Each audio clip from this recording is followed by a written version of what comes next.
The beaches are still sunny and the competition as high as ever. We're not on location, but the players will still make rotations. Welcome to the Maui Esports Invitational. Hello, what's good, and welcome to the Maui Esports Invitational delivered by GoPuff. My name's Tom Battinger. I go by FDOT on the internet. And we've got a fantastic lineup of Rocket League action for you this evening. And alongside me, I've got two of the veteran experts of Rocket League, and even more specifically, Collegiate Rocket League. It's Dazarin and Stacks. Daz, how you feeling tonight? I'm feeling good. I'm glad to be here for the Maui Esports Invitational. We have some top quality competitors from Collegiate Rocket League and some up-and-comers looking to make a name for themselves in this tournament. And honestly, I'm ready to get things going after that. Yeah, one of my favorite times in Rocket League is when players get to make a name for themselves, as Dazarin said. And we've got especially 5 teams in this bracket tonight, and all throughout the weekend, they're going to try to make a name for themselves at the expense of some pretty top dogs. Yeah, we've got 8 teams here locked into our final bracket, but the road that we took to get here, very different. We started off with a whole bunch of teams all up in here, and then of course we added 2 legendary organizations, Northwood University from the east and LSU, you know them, from the west. Then we put everybody into a bunch of pools, and they all got wet. All competition was crazy, and we whittled all of these teams down to just 8. Now take a look at the bottom side as we put everything into the bracket. IWU, they're slid out, and we've introduced Boise State here to take on Mizzou. Utah will go head-to-head versus LSU. Illinois against Indiana, and then Northwood University against Alabama.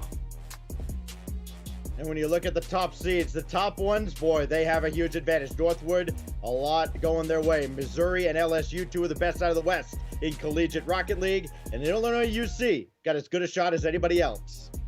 Same can be said for Indiana, Utah, looking at Boise State coming in here as well. And finally, to wrap out our squad, Alabama will be our 8th team. These are names that a lot of people aren't necessarily familiar with out in the Collegiate Rocket space, but this is where, again, they make that name. This is the fun part when we talk about Collegiate Rocket League, because while there is sort of a central Rocket League collegiate scene in the CRL, there's a lot of other fractured stuff as we sort of enter the world of collegiate esports. Now, of course, our tournament, everything's on the line as far as pride is concerned, but we also got money. Teams, as they take their victories and as they get their dubs, they're going to earn money for their schools. And as we see those esports programs get built on up, that of course builds legacy. We look at some traditional esports teams here, or traditional sports teams like Alabama and LSU, and you can see what they're able to do with respect to their program. And then when we look at smaller schools like Northwood University, Stacks, and how they've entered the world of esports, money like that's going to be a big deal. Yeah, and these startups that we're seeing at the high school and collegiate level, FDOT, we're going to see more and more of them build up. So this is our schedule, a weekend of action. Today we'll take a look at 3 quarterfinals, and then tomorrow we'll finish our quarterfinals and then jump into our semis. And then, of course, Championship Sunday, baby, November 22nd, 2 p.m. PT on ESPN2. We'll have the best of the best go head-to-head here to put a dot on the Maui Esports Invitational. So it's going to be a ton of fun, a lot of action going along the lines. Some of these teams are real strong, and some of them on the other side. Northwood versus Alabama is going to be our first matchup. And this is going to be where Northwood show why they are that top seed here. This is a squad, Buddy, Pirates, and Noxus. And we've seen them a lot. Eastern Conference champions in the fall season. They take the field here today. This is a squad that has really good, solid team play and great individual performances as well. It comes together for a recipe that no one has been able to stop so far. Yeah, no one's been able to beat them, and Alabama has that task. They are probably the longest shot in this tournament, going up against the legendary Northwood. They're playing with a substitute here in this first round, but they got themselves on the dance floor. They've given themselves at least a puncher's chance, and if we've learned anything, especially given how this week has gone in Collegiate Rocket League, anybody's got a shot. Northwood might be the top card here, but the qualifier record pretty even. 4-0, 3-1, no big deal. Nah, look at the score differential. These are best of sevens, best of five, and so 52 above 36.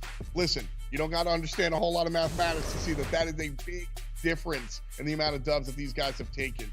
Northwood almost undefeated in the Collegiate Rocket League season. Little bumps and bruises, but only by the number 2 seed. So some interesting stuff here. Dazarin, quick thoughts before we jump into our first matchup.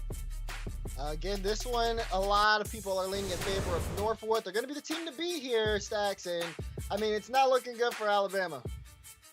No, it is not. But again, Northwood, they're not invincible. There are a lot of teams that were below them in Collegiate Rocket League that at least took the fight to them. So they're not invincible. They can be beat. Alabama's got to keep the ball away from them. And good luck. Good luck is right. Northwood have taken down a lot of strong opponents. They've got it in their blood. But talking about blood, roll tide. Alabama has got history and tradition on their side from the trad sports world. We got to see them transfer that over to the esports world and see if it's enough to take down the opposition. Dazarin and Stacks, you guys are two of the more veteran commentators in the collegiate esports space. And so with that, I'm honored and pleasured to start the Maui Esports Invitational with our first quarterfinal matchup.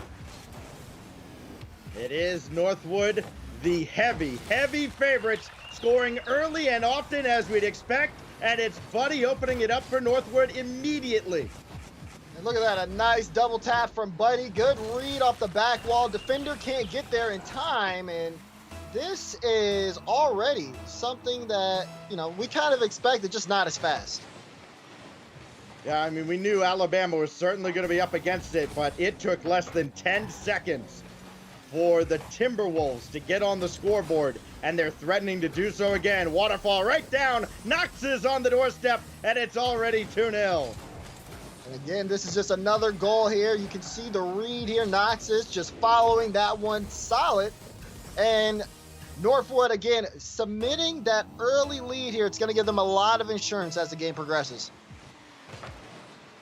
One from Buddy, one from Knox's. As Soup Time, all he can do is just try to delay just a little bit. You can only hope to contain Northwood, and you've already failed in that regard. Now you've got to try and play catch up against what might be the best collegiate team in the land, and now they're even getting help from their friends across the way. Look at that heads up play off the back wall, Buddy. And straight down, you talk about the help there, Stacks. Alabama not wanting that one to go in. They really got to regroup here. Otherwise, Northwood are going to pull away very early. Buddy looking for more. Now you can tell he's feeling it. Looking for some highlight reel stuff. Now Knox's good outlet, but nobody else was downfield. And this is Alabama's best chance. We're still in the first minute. I mean, if they don't get on the offensive end and get some shots on like this with a little more power, this could be a very long opening game for them. Now, getting downfield here against Northwood is going to be very important. And you see Alabama, they're at least able to put some shots on here from offense. So, although it's not the best start, it's honestly just about getting set here in this series. Buck trying to delay yet again, but he couldn't keep possession. Buddy adds yet another. He's got a hat trick in less than 90 seconds. I mean, that one just a pickup read from Buddy. Goes straight down off the bar. Right now, early here for Northwood, a 4-goal lead. And for Alabama, they got to be able to control this. Otherwise, Northwood, again, they're going to show you why they're that top team. Looks like it's going to be another one for Buddy. He'll pick up his 4th goal of the game. We got a lot going on today, and Northwood, I mean, they're threatening to hit some quotas real early on in this tournament. Already 5 goals, just under 90 seconds gone by. And if you're Alabama now, I mean, your head's got to be spinning. Everything's got to be going 100 miles an hour all around you, and they're just trying to get to midfield. Yeah, you can tell this Northwood kind of taking their time here. And I think for Alabama, when you talk about going against a team like Northwood, the initial thought here is to just go fast. But that's not the best idea, especially if Northwood know that's the play. They just kind of play the ball around you, wait for you to get put in an awkward position, and then take advantage. Alabama have done a decent job here in the past few seconds to kind of minimize that, but that double commit only shows a little bit of signs of worry here as when Northwood make a push. It's tough for Alabama to stop them. Over the past couple of months, very few teams have been able to even come close to matching the speed of the Northwood Timberwolves. You look at UNC Charlotte or Akron as teams that have either taken the fight right to Northwood, or in Akron's case, 1 out of the 2 times they faced off, Akron beat them. But Northwood got them for the Collegiate Rocket League Eastern Conference Championship early on this week. As Alabama, they've at least stopped Northwood from scoring for a little while. We're into the second half of game 1. Buck trying to get that ball central. Instead, it's Wonders on his way all the way back. And Northwood threatening again. Pirates thought about challenging. Instead, he'll back off. And now here comes Buck for the Crimson Tide. Nothing doing as he's cut off at midfield. Knox is with the carry. Doesn't have a lot of boost, but doesn't need to. He just needs to get that ball in front of the Alabama box. And this will be Northwood continuing to put on pressure. Alabama, again, are trying to get some form of semblance and control here for the team. But they are struggling to read exactly what Northwood is doing. That play goes out. More pressure comes on for Northwood. Well, Buck had to get this ball clear and just could not. Wonders and Buck both in the corners. Soup time. All he could do is try and get a touch around midfield. You see rocking a little topper there on the Fennec. You don't see that very often. Says he's got a latte on there because they don't have a soup topper in the game. Psionics, we got to get on that. A soup topper? Yeah, we need a soup topper. You see, like, you know, little cup noodles or something on the top? Oh, Lord. Don't bring me back. Hey, I'm just trying to look out for my man Soup Time here, okay? Well, Soup Time needs to look out for the scoreboard. It's a minute remaining. He is down by 5. And Alabama have not been able to really get any offense going here. Northwood has been controlling the pace. They look to continue to do so. You get the soft touch from Noxus in front of the box there. Pirates is immediately able to turn. They just want to kill time for the remainder of this game. And they actually even get away with a goal there. Pirates will pick up a 6 off of, it looks like he was assisted there by someone from Alabama. Yeah, it's going to be an own goal. Just, I mean, it is panic on the Alabama half of the field. They're struggling to keep up with the speed of Northwood. Even though it feels like Northwood has backed off, they're very comfortable with a 5 or 6 goal lead, but now you're starting to get towards just kind of going through the motions territory. You got to have a short-term memory in Rocket League. This one, it got out of hand early.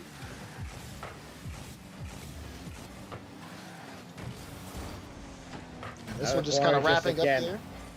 Yeah, again, they're struggling to keep possession even in their own end. I mean, Northwood's backed off, but still the lingering effects, Dazarin, of that first couple of minutes where they're expecting a Northwood car to be right up in their grill, even when they're not. Northwood absolutely dominant in game 1, Daz. Yeah, Northwood definitely put on a crazy showing in that first game. 6 goals here. And, you know, again, it's going to be up to Alabama to be able to recognize, you know, what happened. All right, we'll send it back to F-Dot there, back at the desk. I don't know what happened here. I don't know if Alabama knows what happened either. 6 goals above 0 for Northwood. They've absolutely set the pace. Alabama has to catch up. We'll be right back after this.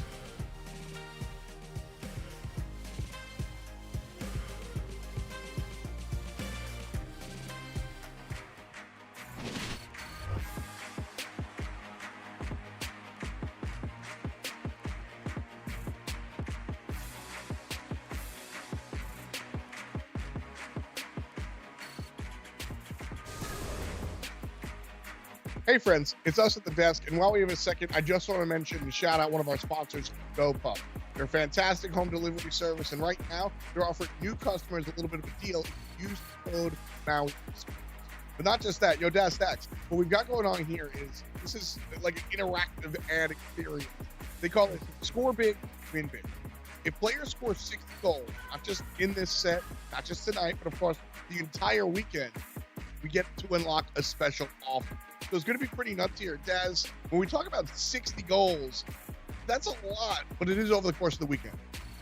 Yeah, it is going to be over the course of the weekend. So as players are trying to win, you at home will be able to win as well. And of course, GoPuff, a great product. One of the biggest things is they give things from their facility straight to your door. So, I mean, this offer good for new and existing users if you're already using GoPuff. So you are going to want to stay tuned for that offer. My man Daz here on the side. Stacks, I want to talk more about, let's jump into like the actual, can this happen? 60 goals. Are we going to see it this weekend? Yeah, 60 goals. I don't know. You could probably set it to 600 goals, and Northwood will still get you there. I think with the teams we have playing in this competition all throughout the week, yeah, we'll get to 60 easily. I certainly hope so. Again, if we hit that 60 goals, we'll unlock a special offer, but an offer nonetheless. You use the code Maui Esports when you use your first GoPuff delivery. We're going to get into game number 2 here, Alabama versus Northwood. I'm excited.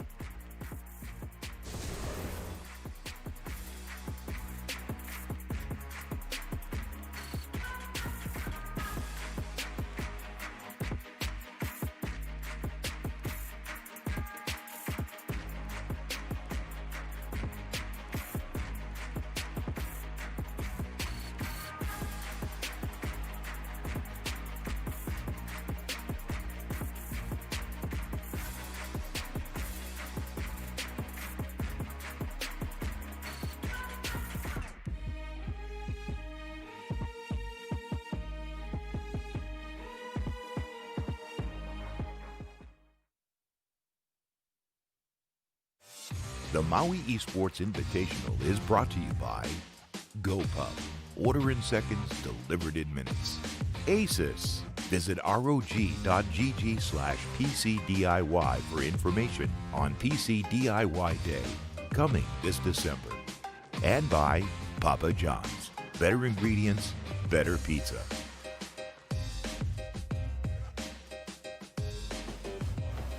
Well, a high-octane game 1 right here. We'll take a replay from Papa John's as we check out the action from game numero uno here. 6 goals above 0 from Northwood University.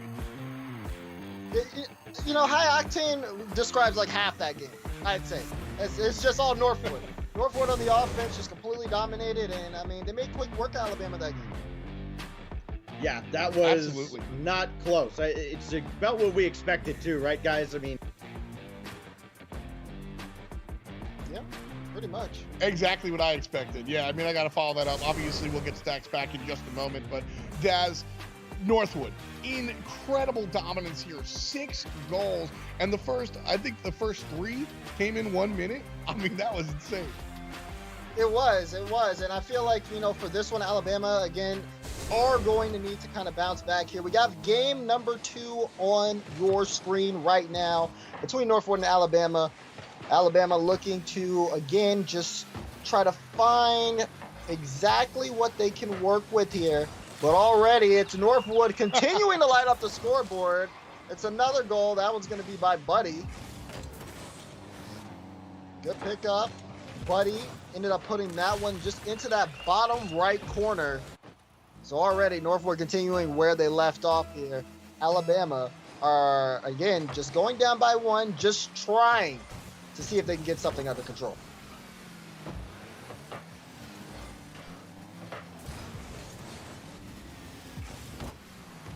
against the Crimson Tide, and it's all about weathering the storm, right, Dazzler? I mean, you go up against Northwood, and their reputation certainly precedes them. You have to know this is coming, and I think that first 60 to 90 seconds has to be the toughest part of the game. Ooh, Knox slots in another one too. And you do talk about, like, you know, that first minute, especially for Alabama, like, they have to get the momentum on track, but instead they're giving up the ball to Northwood. A quick, easy play for them to get things started off here, and now you're starting to see them kind of roll away slowly. It's like a snowball on top of a mountain, you know, and it's just starting to build up that momentum against Stacks. And Alabama's got to try and stop the bleeding here. It's a good stop by Buck. Wonders trying to bounce one home, but that's well off the mark, and Pirates will take over for the Timberwolves.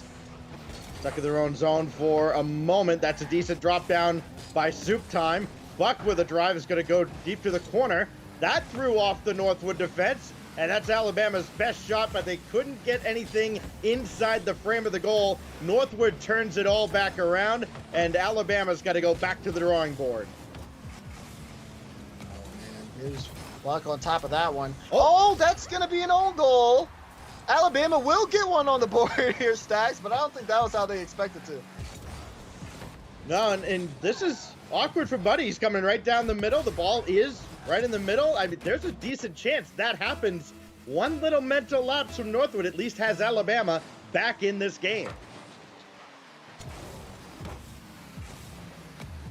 What else can they do with that momentum, right? I mean, they've still got to get one into the net of their own volition. It's going to be Buck throwing one away right to Knox's. This a slow roller home, and Knox has even made sure his teammate didn't steal the goal. You got to have a solid clear on that, too, if you're Buck, right? Hits that one straight towards Knox's.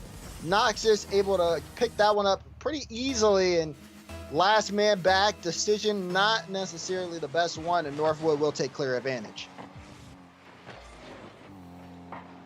Soup Time taking a roundabout way to get to that ball off the ensuing kickoff, but at least did get the ball downfield with the help of Buck. Wonders now tracking Knox's, and Knox's just goes right by him. Good support defense from Soup Time, but again, they just can't keep possession. That's been Alabama's biggest weakness in this series, and it's a weakness that a lot of teams seem to have against Northwood. It's just the speed. Even when they're not there, you expect them to be right up in the zone. The Soup Time will get this through the corner. It's blocked again by Knox's, thrown in front, but nobody else is there, and they do have Soup Time downfield, looking for the redirect.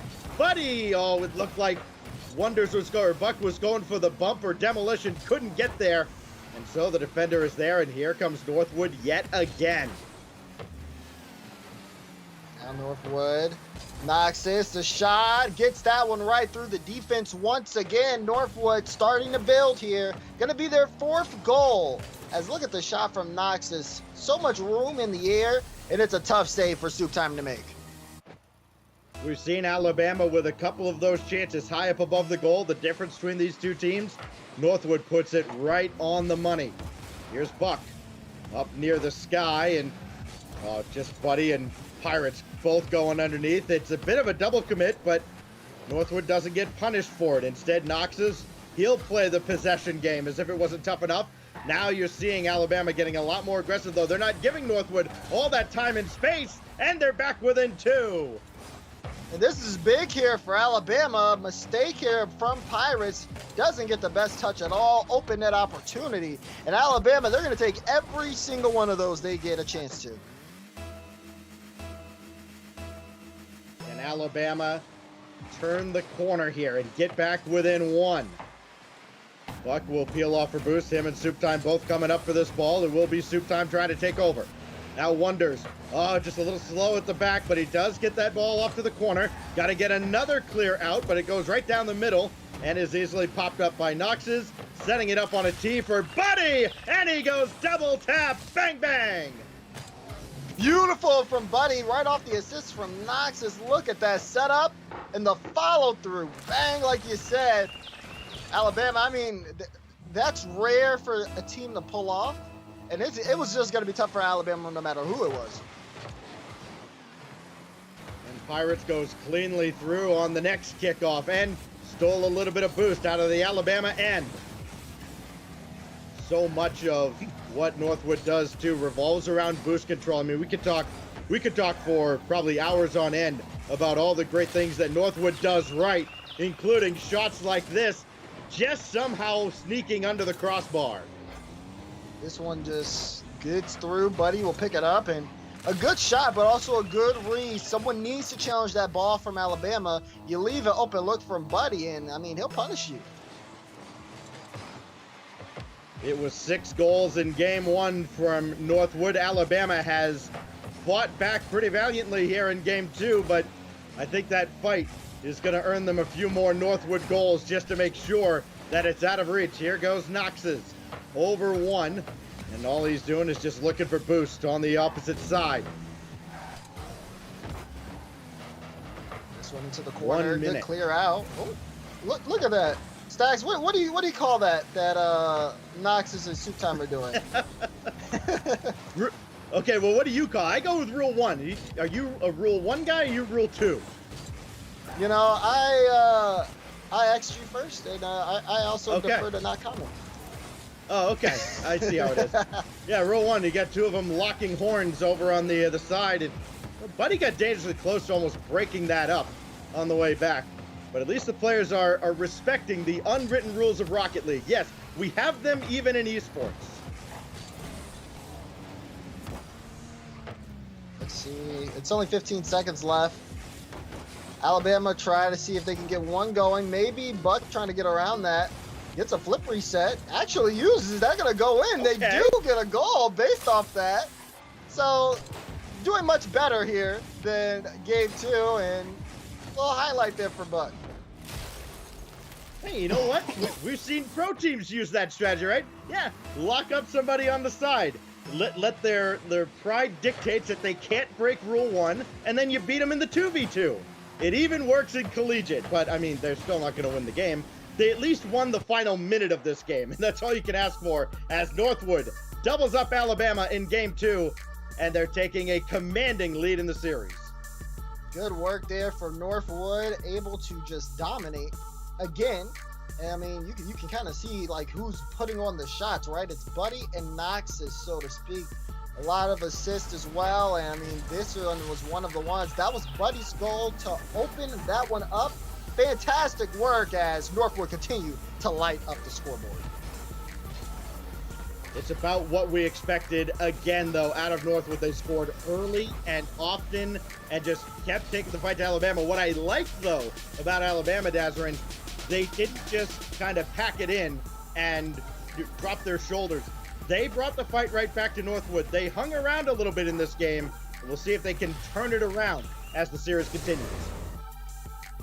Listen, guys, game 1 was 6-0. Game 2 was 6-3. Alabama slowly clawing their way back into this one. It's the best of 7, some wiggle room. We'll catch game 3 after the jump. We'll be right back after this.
Oh, yeah.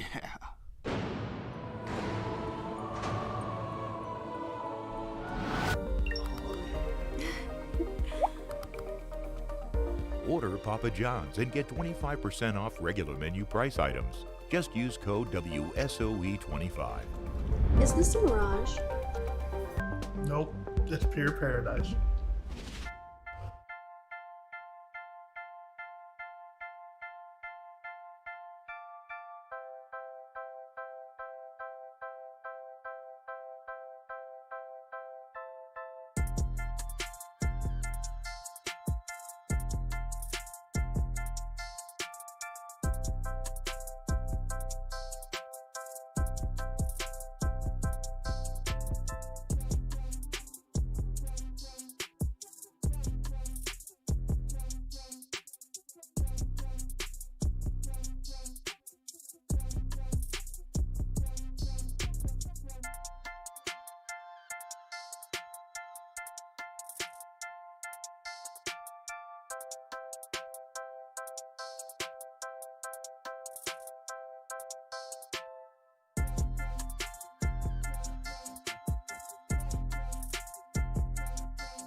Maui Esports Invitational this weekend is part of the larger family. The Camping World's Maui Invitational is going on next weekend, and it's all basketball, baby. Big time matchups: Texas Davidson, Indiana Providence. We've got North Carolina taking on UNLV, and Stanford will go head to head against Alabama. It's all over ESPN again. November 30th, till December 2nd. You don't want to miss any of these matchups. All of them are going to be on ESPN2. All of them are going to be just as awesome as what we're seeing here today. Right now, we're in the middle of Northwood versus Alabama in our Esports Invitational. Let's jump in.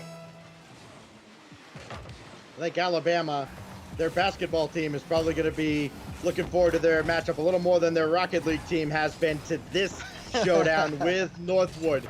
There's a little disparity in seeding here as Alabama, they took a while to get on the scoreboard. Shut out in game 1, got back into it a little bit in game 2, and they've at least kept Northwood off the scoreboard for the first 20 some odd seconds here, Dazarin.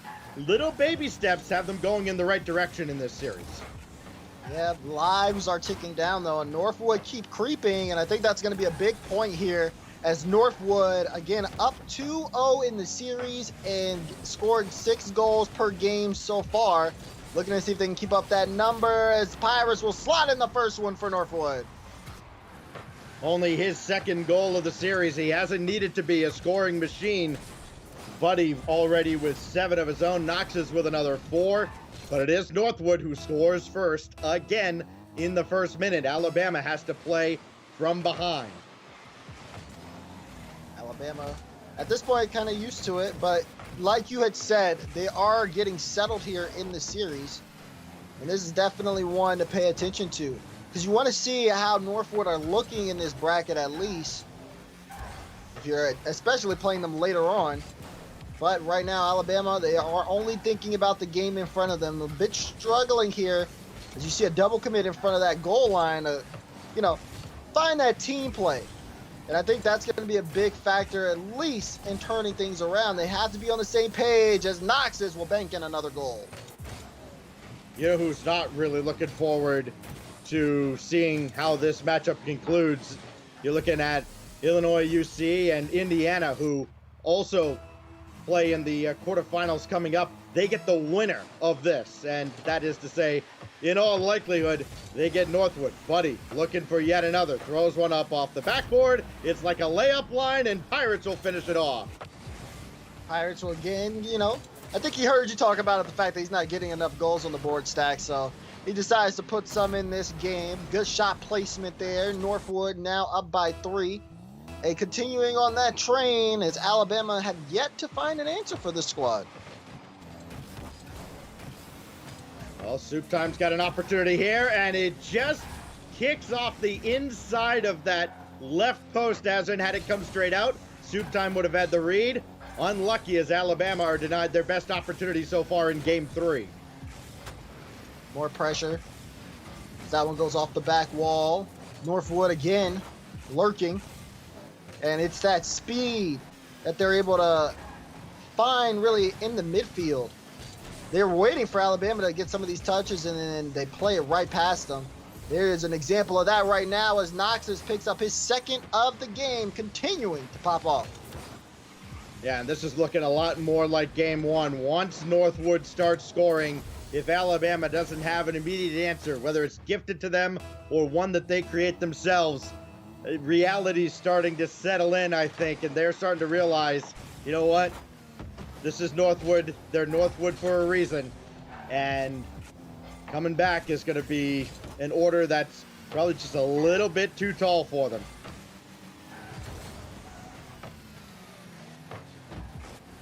It's amazing when you see how these games for Northwood go, because you see 3, 4, 5 goals scored, and they score in bunches. Maybe one for the highlight reel here as Buddy is denied. But then you look up at the clock and you realize, oh my goodness, there's still 2.5 minutes left.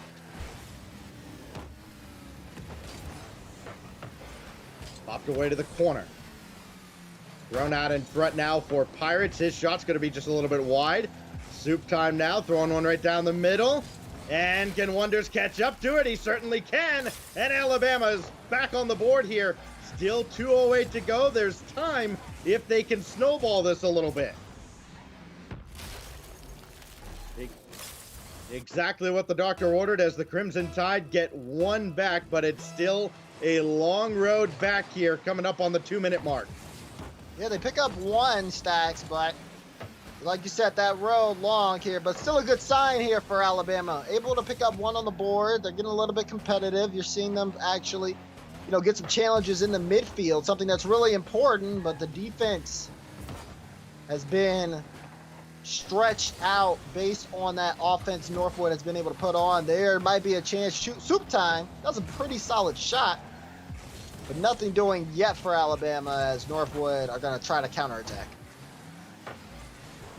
And even if they don't add to their already gargantuan tally in this series, they don't need to score anymore. I mean, they've got a 3-goal lead, a minute 20. All this time spent on Alabama's half of the field is time that Alabama isn't spent trying to mount this monumental comeback against them. Another ball headed towards the orange half. Pirates trying to drop one down.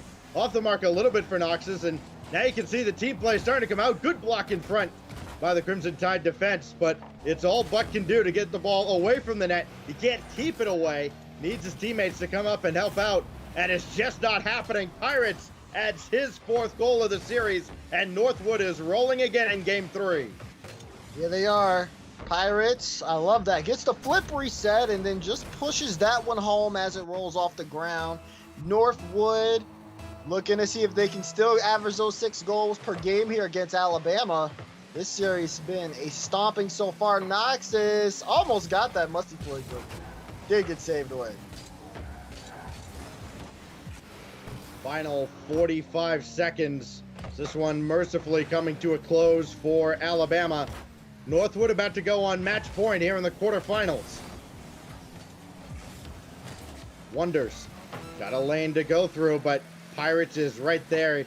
And it's tough to see, too, Dazzler, right? When you're trying to dribble downfield. Pirates now adding to his tally. He joins the 5-goal club. All 3 members of Northwood have more goals than Alabama has in this series. There it is, Northwood again. But I mean, this is kind of expected so far. They are actually averaging 6 goals a game. It's not an exaggerated stat.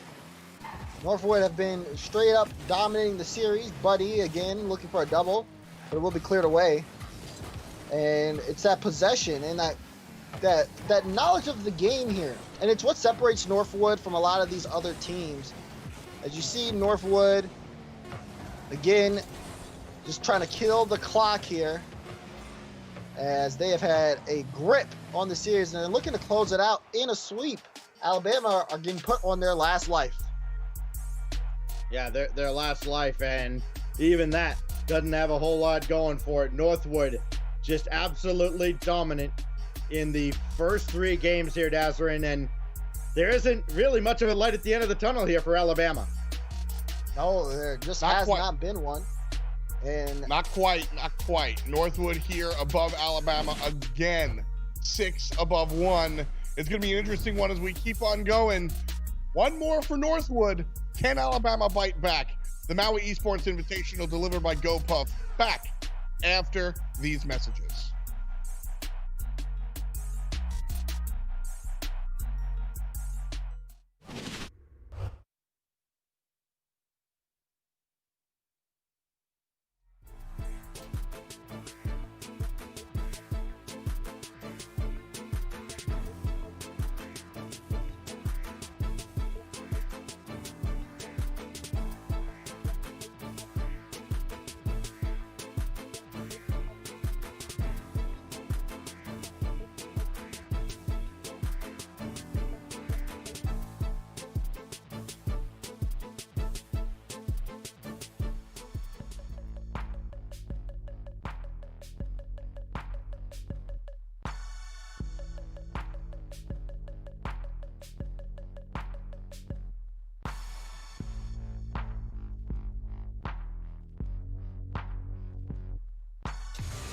The Maui Esports Invitational is brought to you by GoPuff, order in seconds, delivered in minutes.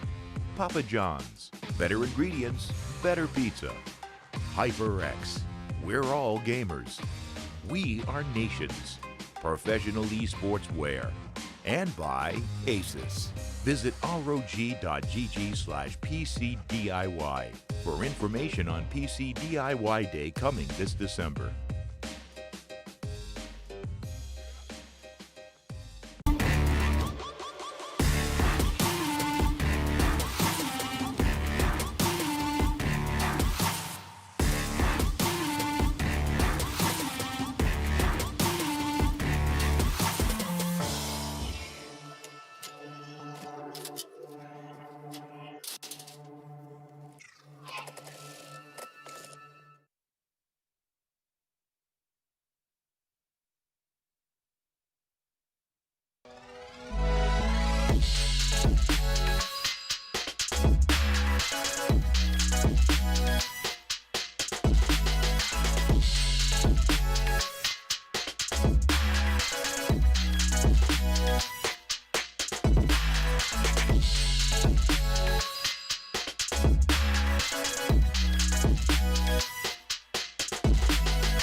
Welcome back, folks. This is the Papa John's replay from game number 3 between Northwood University and Alabama.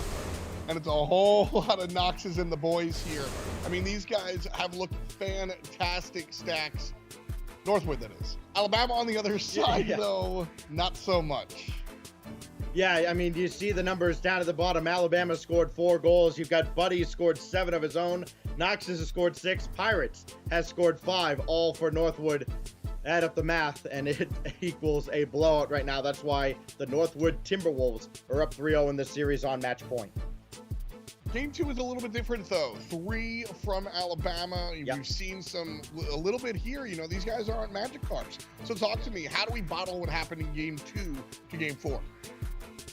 Well, you got to get a little lucky to win a tournament like this. Even if you're a team like Northwood, you know, they will have their matchups coming up later if they get there.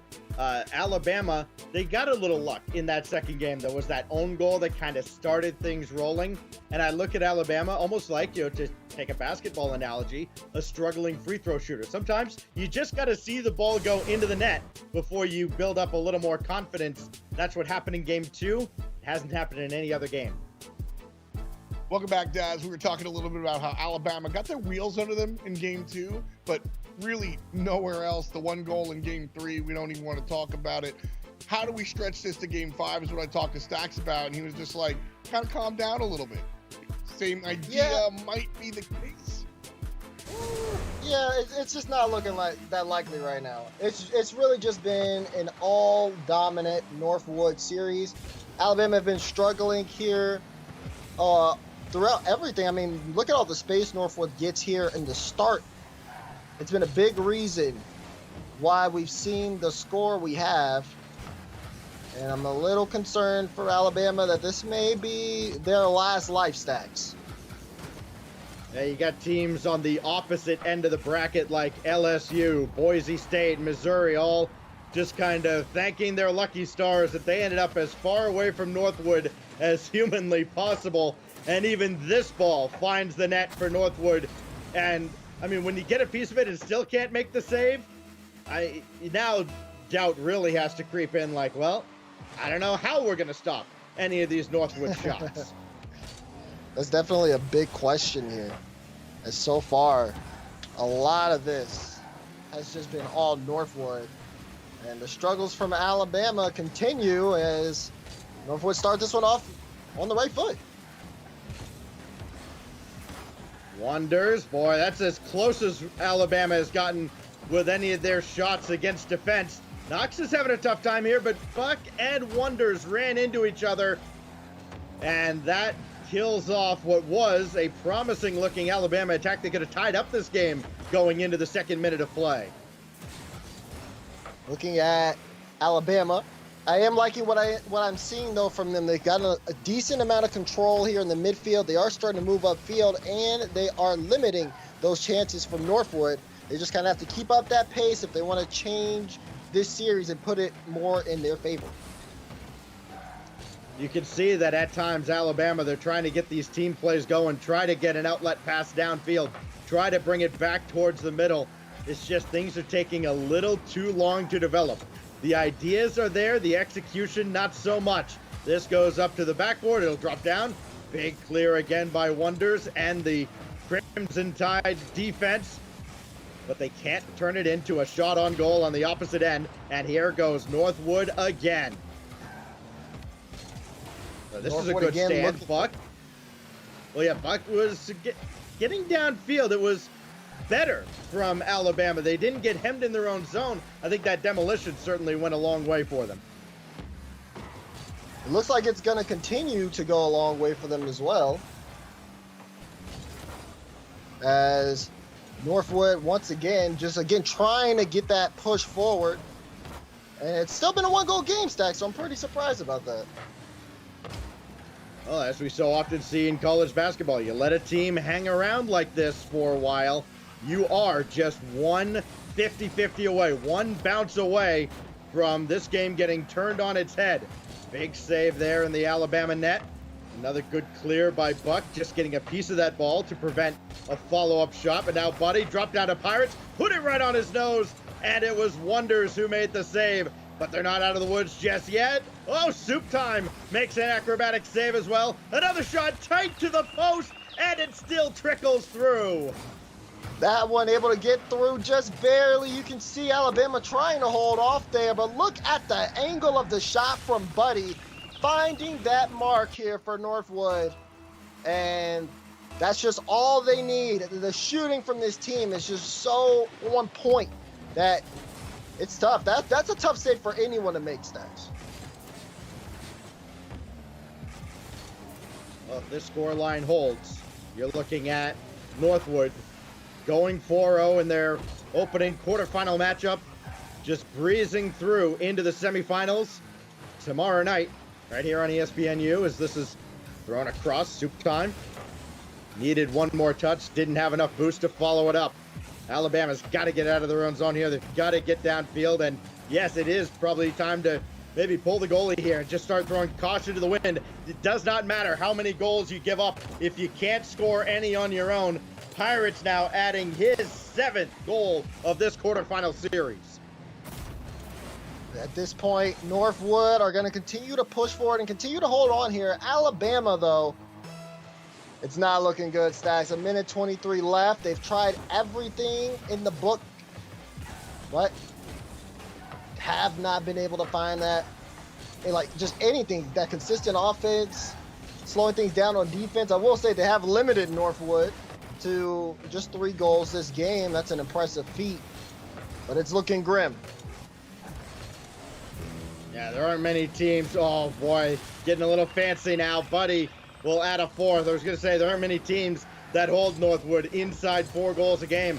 I mean, you're looking at teams like Charlotte or Akron, not Alabama. It was 6 in game 1, game 2, and game 3, and they've got a little less than a minute to make it 6 again in game 4. The kickoff going straight to Buddy. That one drops down. Northwood just trying to run out that clock as much as possible. Looks like another shot, and that'll be Pirates. They'll pick up the 5th goal of the game.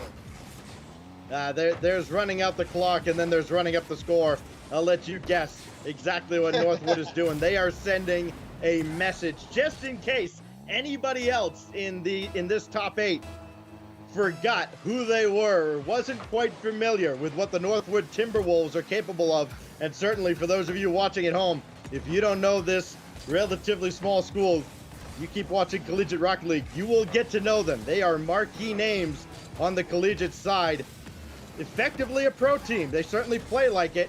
Down to 25 seconds, and the only drama left here in game 4 is how many more will Northwood add to their tally? Will they make it a perfect 6 across the board? Yes, they will. Buddy adds a 6 with 14 to go. And just when you thought Alabama could at least hold them, Northwood said, no, I don't think you will. It gets that good clear out.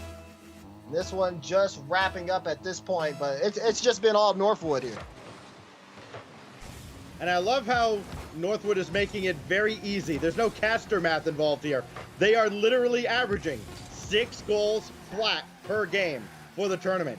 All you amateur statisticians out there, you're welcome. That one's free. As this one will finally touch down the Northwood Timberwolves.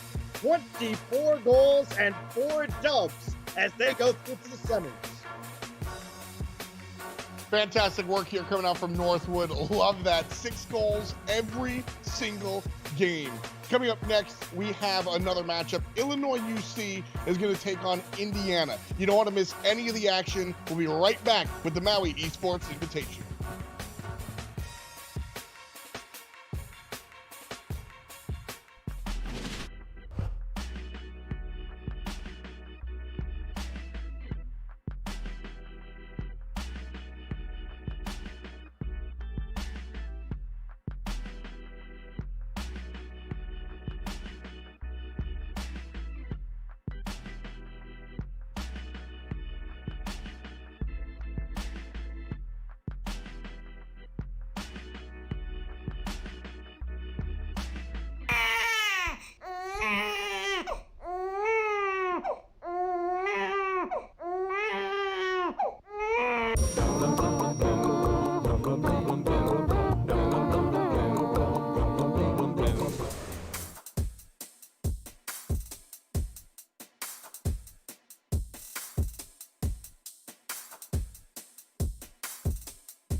Beautiful landscapes out there in Maui. Here, we still have the action, though. The Maui Esports Invitational delivered by GoPuff. Welcome back. It's Rocket League time.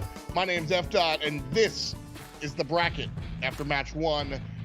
Northwood takes down Alabama in quite dramatic fashion, averaging 6 goals a game. Alabama does draw some blood here, but unfortunately not enough to gain themselves a victory or a match victory.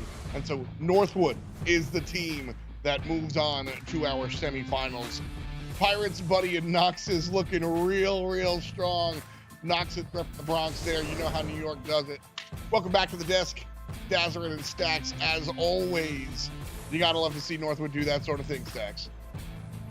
Yeah, in Northwood, this is what they do. I mean, they jump on teams early. They don't take their foot off the gas at all. They have that killer instinct that a lot of teams have been trying to develop to keep up with them in the collegiate scene. They average 6 I like how goals he's a game. killer instinct. Yeah, that's a fight. That is it, you know? Like, it's tough. It's tough to see anyone really, like, challenge this Northwood team. I think we won't really see them be challenged until maybe even the finals here, as, like, they are looking good. F-Dot. You know, if you guys are newer to the Rocket League world, 6 goals is a lot. You know, it's similar to football or soccer, where it's low scoring game, etc. But it's high action. So we squash it down to 5 minutes, and maybe 3-3, 3-2 is kind of what you're expected to see. Don't forget though, Go Puff 60 goals looming in the horizon, and Northwood just kind of helping us out there. So that's got to feel good a little bit as they continue to tumble on. But coming up next, we have 2 other teams here, Illinois UC versus Indiana. And these teams a little bit different from some of the squads that we've seen, like Northwood. These guys are going to be interesting as we watch Illinois and Indiana. SLK, Kookie, and V will take on Indiana's Tide, Morph, and Biggie here. Indiana here, interesting shot. Dazzler, and talk to me a little bit about how this team works. Yeah, so I mean, looking at this Indiana squad, you got, you know, Morph, Biggie, Tide. This is a team where, you know, we've seen not too much from, but what we have seen has honestly been pretty spectacular. They've been able to get away with a lot of goals last week in the group stage, and they've made their way to this point. So definitely looking to have a good turn. Yeah, and this is a rivalry. There's not a lot of distance between Illinois and Indiana, so you know a lot of pride on the line. They're going to have to kind of put aside the fact that they've got Northwood looming for whoever survives this series, but I expect this one's going to be a lot closer. I think Illinois is going to bring it. Certainly think so. Again, we see our qualifier records.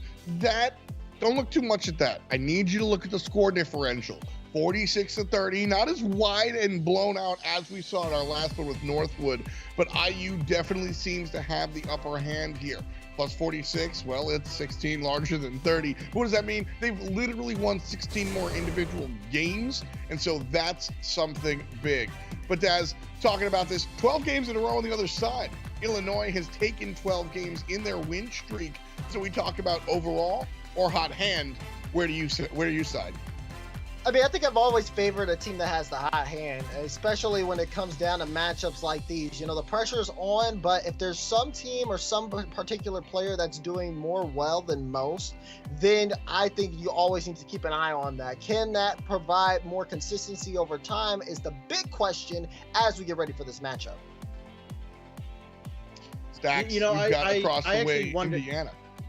Yeah, I was going to say about Indiana. I think they have a little more competitive experience on the bigger stages than Illinois has, and that's why I do worry a little bit about Illinois. You know that they're going to bring it, but Indiana, I think, just has the upper hand as we go into the series. But you play the games for a reason. We're going to do just that. SLK starting it off for Illinois. Denied early on. I don't think you're going to see, like we had in that last series, Dazzler, goal after goal after goal in the first couple of minutes. Nope. I mean, already off jump, I think I saw Venom. So that's saying a lot as it is. That being said, this one definitely already off to a hot start. You see Indiana putting on a decent amount of offense here, and Illinois playing that defense. This one, Tide tries to get in front of it. It'll wrap around, and we will actually be able to pick this one up. We'll see what Illinois can do on the offense. You see SLK rocking the Venom. I like it. I like the pick. You know, just a little off meta. Everybody, you see so many Dominus and Octane and Fennec and all of this. No, give me a hot shot out there somewhere in this tournament, please. Okay. All right. We need to calm down Stacks. All right. This is a Stacks lobby, and he's very happy with that. But for those of you who are newer, you know, you're mainly looking at Octane, Dominus, and Fennec. Nice little double tap too, off that back wall. And you see Spooky gonna swap over now to Indiana and jump on board with them, seeing how that offensive is looking as they try to push downfield. A good chance here if they can set up some consistent offense. That is what you want to see. But the possession change to Illinois is gonna allow them to get some space. Yo, Big E lets this one go right over his head. Ty just not going to be able to follow that as well. You're seeing Illinois.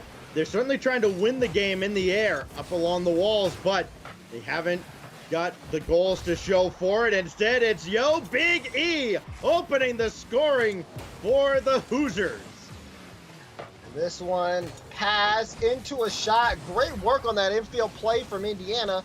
Good start for them, especially when it comes to finding that teamwork. It's going to be needed much later in the series as we are already off and running. Yo Big E finally strikes first. Just under 2 minutes gone by in game one. Our second of the 3 quarterfinals will be bringing you tonight. Ball thrown in front, but no further pressure from Illinois. Chasing this down is Todd. He won't get there ahead of V.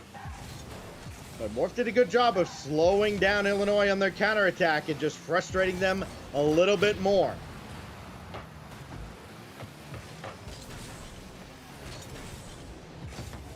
Now SLK trying to chase this one down. He can't. Spooky.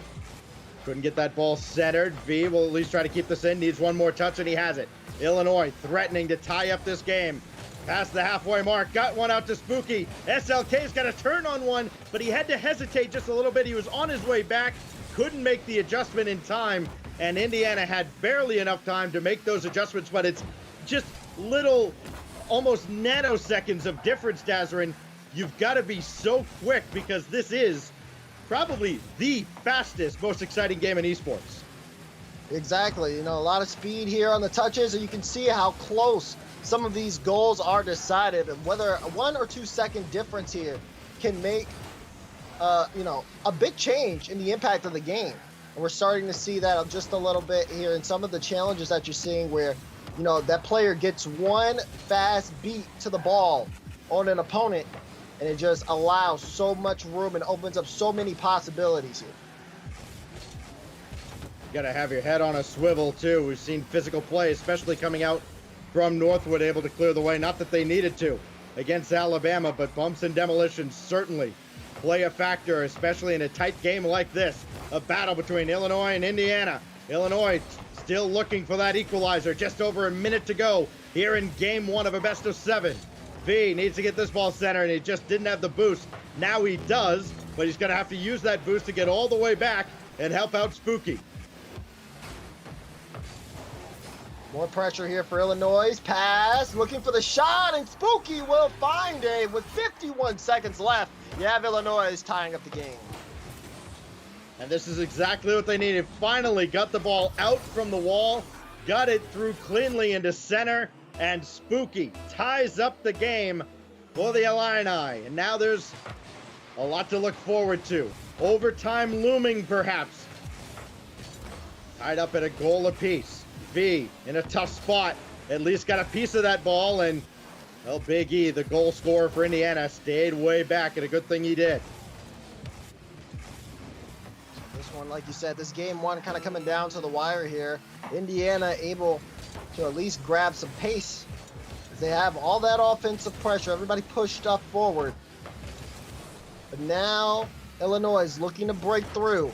These challenges are going to be important here as the clock ticks down, and we're looking to see an overtime here in game one. Final drive here for Illinois. They could do this on this one chance. The ball might actually break through and go the other way. That one looks like it's shot. Is it on target? No, it's off. Follow up, blocked. And that ball will hit the ground, and we have OT in game one. Yep, game doesn't end, or regulation doesn't end until that ball touches down at 0. Now we go to golden goal. Sudden death here in game one to separate Illinois and Indiana. A lot of momentum on the line in this opening game, and it belongs to Illinois. They come from behind, and SLK wins it. SLK gonna find that final goal in overtime. That quick break and a good shot over the defense. And there you have it. Game one going to Illinois. Great stuff here, guys. Game one in the pocket for Illinois UC. SLK comes through, as does Spooky. And right now, looks a little spooky for Indiana, but I think we have a barn burner. These guys are evenly matched. We're going to jump to a quick break and be back to the action right after this.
The Camping World Maui Invitational will start on November 30th and go through the December 2nd. There's a lot of history here when it comes to collegiate basketball, and Camping World continues the tradition with the Maui Invitational next week. Texas goes against Davidson. Providence will face Indiana. Then we've got North Carolina going head-to-head versus UNLV. Stanford, Alabama. It all starts November 30th. This is some highlights Shouts to that Papa we saw John's from here the for the last replay. game. And a fantastic start out here. Daz, I mean, I'm just excited as you are to jump in here, so let's go. Jump in. Take it away. Yeah, they're gone. But what I do enjoy, though, from that matchup has to have been that overtime clutch from Illinois, right? You saw how well they were doing, you know, in the rotations a little bit. Indiana showed signs of being able to fight back, forcing OT. And then you see Illinois come through and clutch up that game. I mean, it's a stellar performance, and I think you said it yourself. It means we're going to have a barn burner of a series here. Got to agree here, Dazzer. In the stacks, you guys look fantastic in game number one. Let's try it again in game number two. Illinois took the first one. We'll see what happens here in number two. SLK gets the game winner in overtime after Spooky had tied it late. Can Yo Big E give Indiana a lead early again? No. That's a quick answer. V gets the opening goal as Illinois scores 7 seconds in to game number two, and they're trying to just kind of snowball that momentum, ride that wave stemming from that overtime winner, where they really seem to dominate the second half of game one. Brought themselves back in it. There was no panic on the side of the Illini. This will drop down in front. Yo, Big E throwing one out for Tide. He took his time to get to that ball, but does have it downfield. Oh man, what a clear out. Indiana looking to push up the pace. Here's SLK scoring an overtime goal in game 1. A little bit quiet in game 2, but V looking to get that push downfield for Illinois. They got to be able to get in front of Indiana when they're looking to turn around and get that counterattack going. And someone to cut things off in the midfield to slow down that Indiana push. They're slowing down the Indiana push. They're adding goals of their own. Illinois out to an early 2-goal lead and threatening to run away with this game. You saw the demolition there as that one goes through. Illinois starting to pull ahead and leave Indiana in the dust.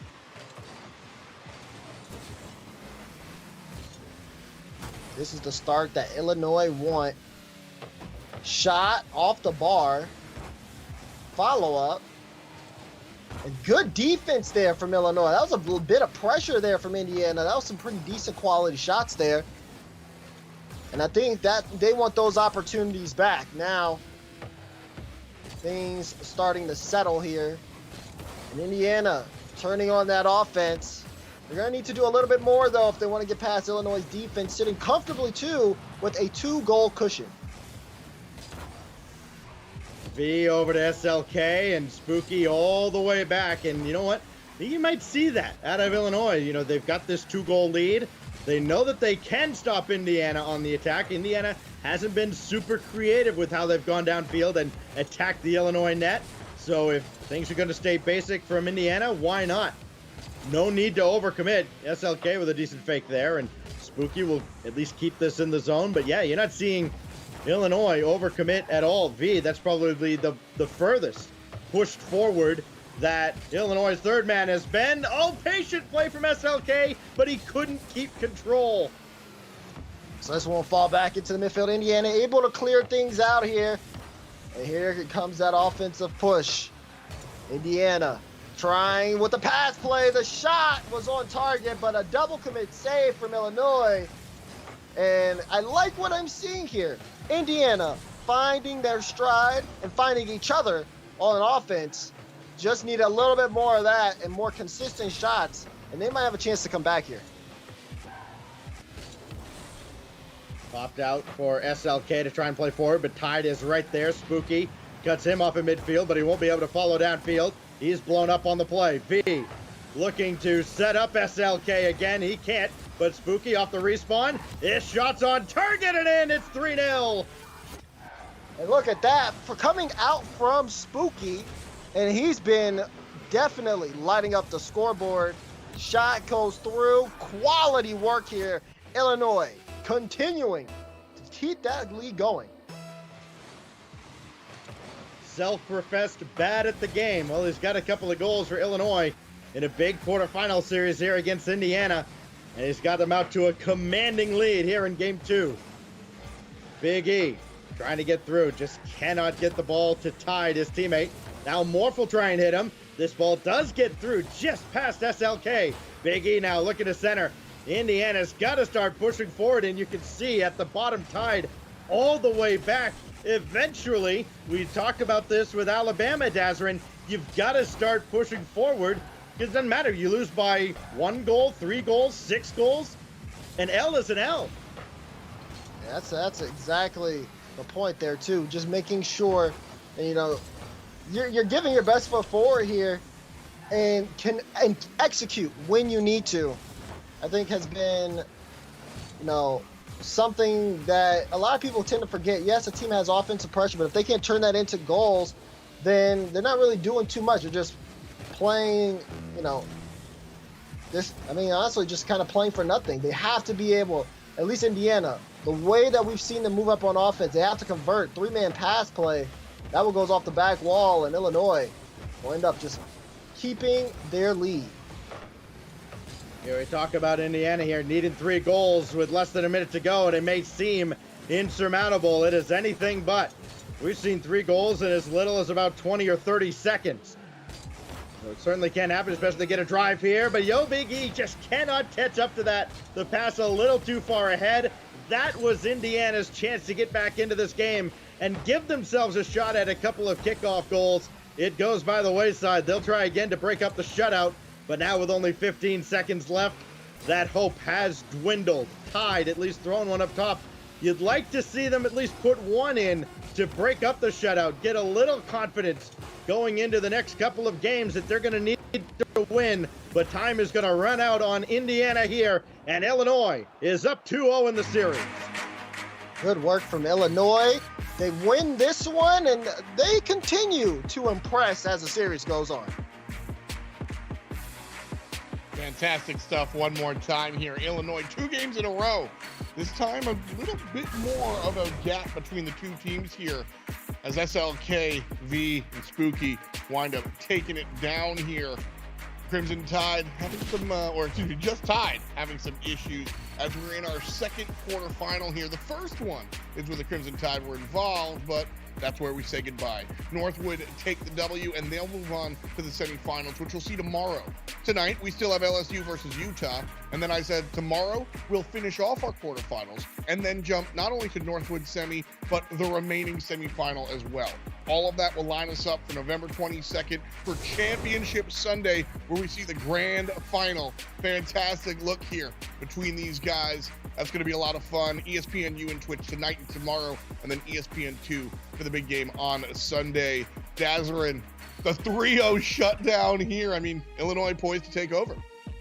Yeah, and it seemed like in game 1 they were kind of struggling to find their form, but now in game 2 it was just all Illinois, and you got to be a little bit concerned from Indiana in this series. We didn't see quite as much offense as we would have liked from them.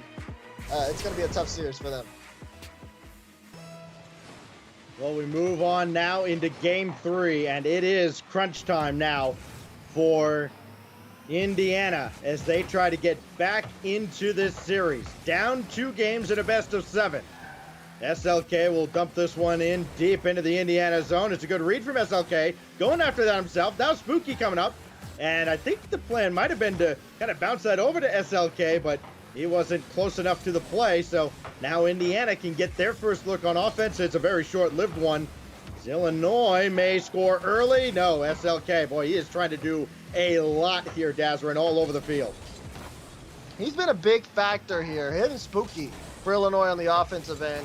It's been a big reason in why they've been performing so well in the pitch, but I think that you got to keep an eye out for Indiana. That looks like an open look, and it almost slipped past the defense. Indiana trying to get that first goal.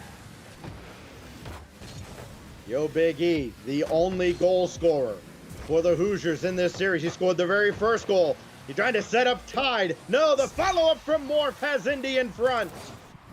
And I said it, watch out as Indiana pushed downfield. Tide looking for that wide shot, baited out the defense, and honestly, it was a good shot initially, but Morph with the follow-up to clean things up, making sure Indiana secures a goal. Good start for them as this game 3 goes underway. Remember, they are down 2-0 in the series as they are looking for that chance. Somebody's got to turn on this. It is Morph with not a lot of boost, and he didn't go steal boost either. Felt like he had to go challenge that ball. It may work out. Oh, what a block out in front as Illinois slams shut the door, but they can't get downfield. Maybe they can after that whiff by Morph. He's got to rush back. He burned a little bit of too much boost, but now he has a full tank as Tide will throw one forward. Yo Big E is lurking, waiting for someone to set him up. That's not going to happen as he'll have to track this all the way to the side. Yo Big E looking for a double tap himself. Doesn't work out. Now Tide throwing one on, and V throws that off to the side.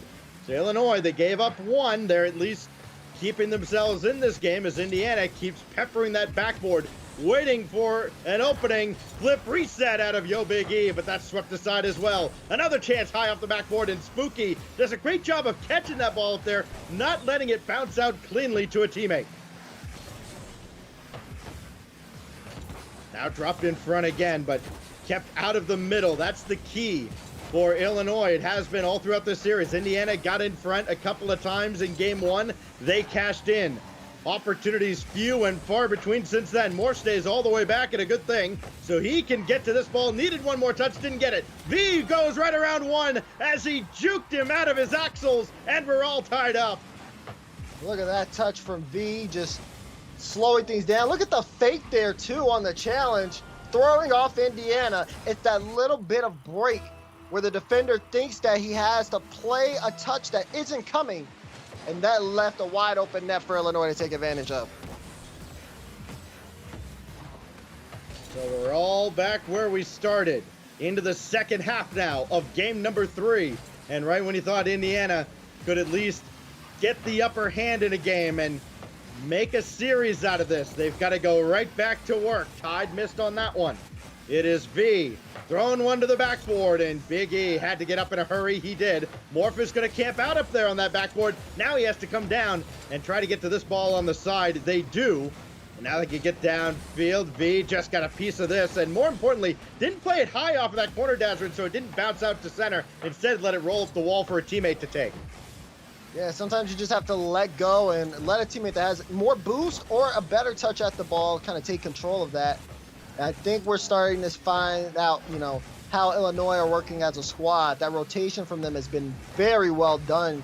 And they continue to push things forward as they are looking to get that lead here. You get tied up with 1:20. I think we got a different kind of tie-up going on back in the corner, unless they broke it, and it looks like they did. All right. You know what? Sometimes you either respect Rule 1 or you decide, hey, wait a minute. This is a real tournament with some prizing on the line here. We actually want to win this game. Imagine that. This goes high off the backboard. Big clear by Spooky as that goes over the top of Morph, and the timing and the passing just not quite there where it needs to be yet for Indiana late in game 3. That one ball bouncing out. Almost a chance for Indiana to get on the board. Here's some control. Maybe be able to set up Tide. Tide's looking to take a shot. It's off the back wall. Follow-up chance will go big for Big E. Indiana with the lead. I love what Morph did here. A lot of guys would just take that shot right at the net. He went up high. He's not intending to score unless the defense gives it to him, but he's there to make the defense burn some boost, get them out of position, let someone like Big E come in and drop the hammer on them, give Indiana the lead. That is great selfless play coming out of Morph in Indiana, and now they got to hold on for less than 30 seconds. It is crunch time now for Spooky and Illinois. He doesn't have any boost to work with. Desperation pass out to V, no follow-up, but Tide kind of rushed that touch a little bit. SLK will try. Couldn't get this ball centered, but he can still stay with the play. Spooky looking for V, didn't find him. Down to 4 seconds. SLK dropped down in front. Oh, there's no time left, and Spooky's shot is blocked. Indiana's got a game in the series. And now look at this. Indiana build back here with that win, and we will see whether or not Illinois can find a response to this offense. Big E coming in clutch here. 1 goal for him, and that's the goal that they needed to take over the opposition. Fantastic win here for Indiana. Tide, Morph, and Big E looking good for the first time. We'll conclude the rest of this tournament after this. One word on the break.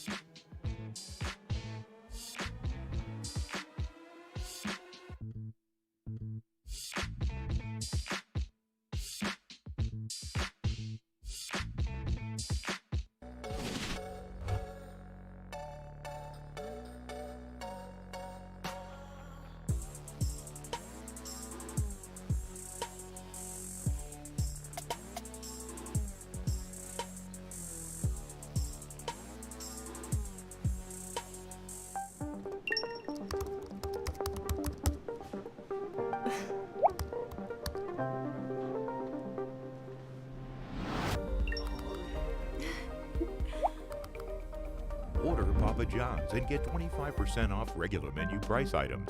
Just use code WSOE25.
Welcome back to the Maui Esports Invitational delivered by GoPuff. We're in game number 2 of 3 today. Illinois 2 games above Indiana's 1. Northwood earlier today put the hammer on top of Alabama, and they'll continue into the semifinals here. Later on, we'll get a chance to see LSU take on Utah.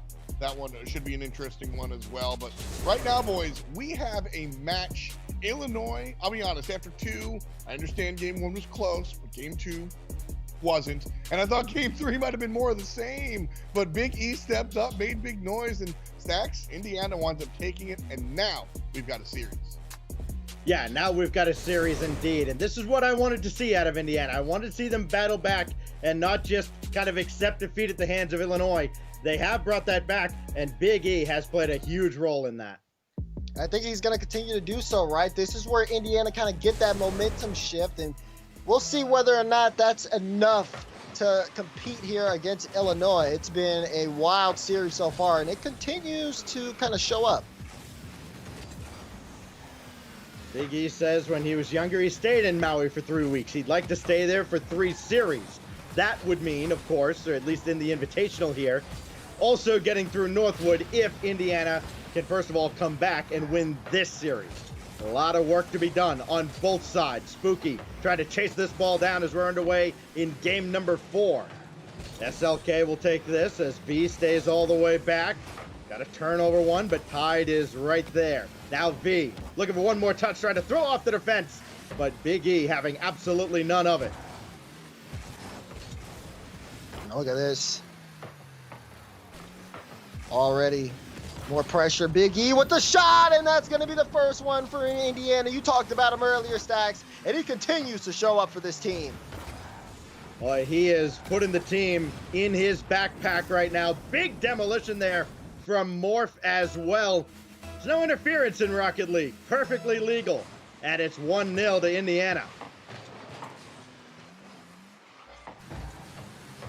That's an awkward ball for Spooky there. He had to play that very patiently, worrying about whether or not a defender or an attacker was going to be coming up behind him.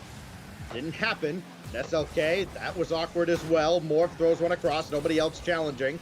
So Tide's got to go up the ladder to try and play keep away for a little bit, give his teammates time to get in position. It didn't work out, and Spooky goes top shelf. This is a good shot here from Spooky. That ball goes up off the back wall, and you'd think Indiana have it cleared away, but it goes right to Spooky. The placement there, right under the crossbar, is just enough there to get past that Indiana defense. It's a tied-up ball game. 1-1 in a crucial and pivotal 4th game. If Illinois manages to pull away and take this, they'll be on match point, 1 win away from a date with Northwood tomorrow. That's one heck of a prize. Here's Morph, dropping one down in front. It's a turnover, and Spooky, little bouncer that's sent away by Big E, getting it done on offense and defense. Now Morph, they're going to see if we can play that out. Big E sending it to the midfield. I like the idea here from Indiana. Again, those passes are helping out big time, but it's just not enough. Boy, a quick shot comes out the Tide had to react to in a hurry. He did, and more importantly, stayed with this ball, but couldn't get another touch to pop that up and slow its center down. So now it'll be Big E all the way at the back. They'll try and outlet again. There's nothing fancy. There's nothing tricky about what Indiana's doing. They're trying to get that outlet downfield, and it's working out this time. Tide will score from the doorstep. Good look here from Tide. All that pressure finally paying off. Tide beats V to the ball. It's a good read. They're putting forth that extra effort, Stacks, and it's doing them justice as they now have a 1-goal lead. And with Tide's goal, now all 6 players have scored in this series.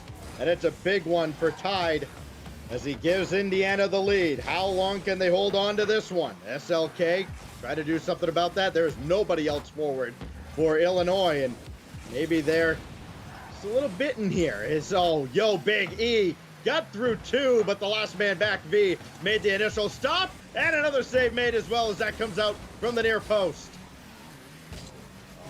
Illinois clearing this one out, but they need something big, and that might be it. SLK with the challenge. Reese the defender, and he'll be gifted with a goal.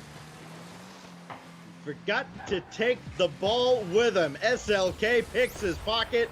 Nothing Morph can do. He's expecting that ball to go downfield, and Illinois does indeed tie it up quickly. Every time Indiana has got on the board, Illinois has had a fairly quick answer. Can they add yet another to take the lead at a critical point in game 4? Oh, big bump on Spooky, or from Spooky, and SLK will give Illinois the lead. You talk about the bump here, how crucial it is to just mess up that last defender. Challenge comes through, SLK comes up big, but it's a team play from Illinois that will give them the goal that puts them in front with 1:35 left. That ball is ripe for the picking for V. Got it in front, but SLK couldn't get the shot off, and now nobody's back. Oh, but Tide couldn't get a power shot on. Had he got that on the nose of his car, it certainly would have been a sprint back to the net. He would have had a chance to give Indiana a tie here in game 4. Critical miss as Yo Big E goes back for boost. Morph goes over top of that ball. He might have clipped it. Now V looking for SLK, and that's going to be set away by Big E. Indiana back on the back foot here. Need to get forward. Need to score a couple in a row to try and take game 4 away from Illinois. Avoid going on match point here. At this point, this one's coming down to the wire here. Push and pull game, as we have seen both of these squads really show what they can do on offense, but it's coming down to the final minute as Illinois put up more pressure. Indiana are playing off their own back end, and this is where you look at the clock. Can they break out in time? They only have a few more drives left, Stacks, before the clock runs out. Thrown in front as Tide. Oh, he got blown up. There's another demolition, but the ball's still towards the net, and we're all tied up. Look at that, Big E. The speed on that one. Woo, excellent. And it's all you need sometimes. Just getting that beat in the midfield, able to open things up here for Indiana. It's exactly what they needed at the perfect time in game as well.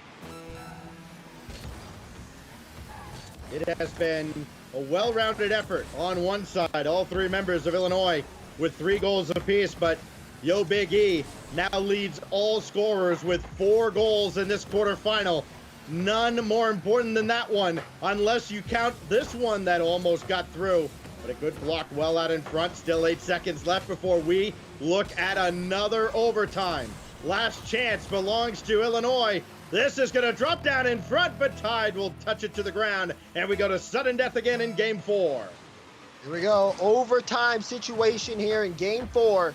Indiana are looking to try to tie up the series, but Illinois, they win this, it goes to match point. The pass plays are coming out.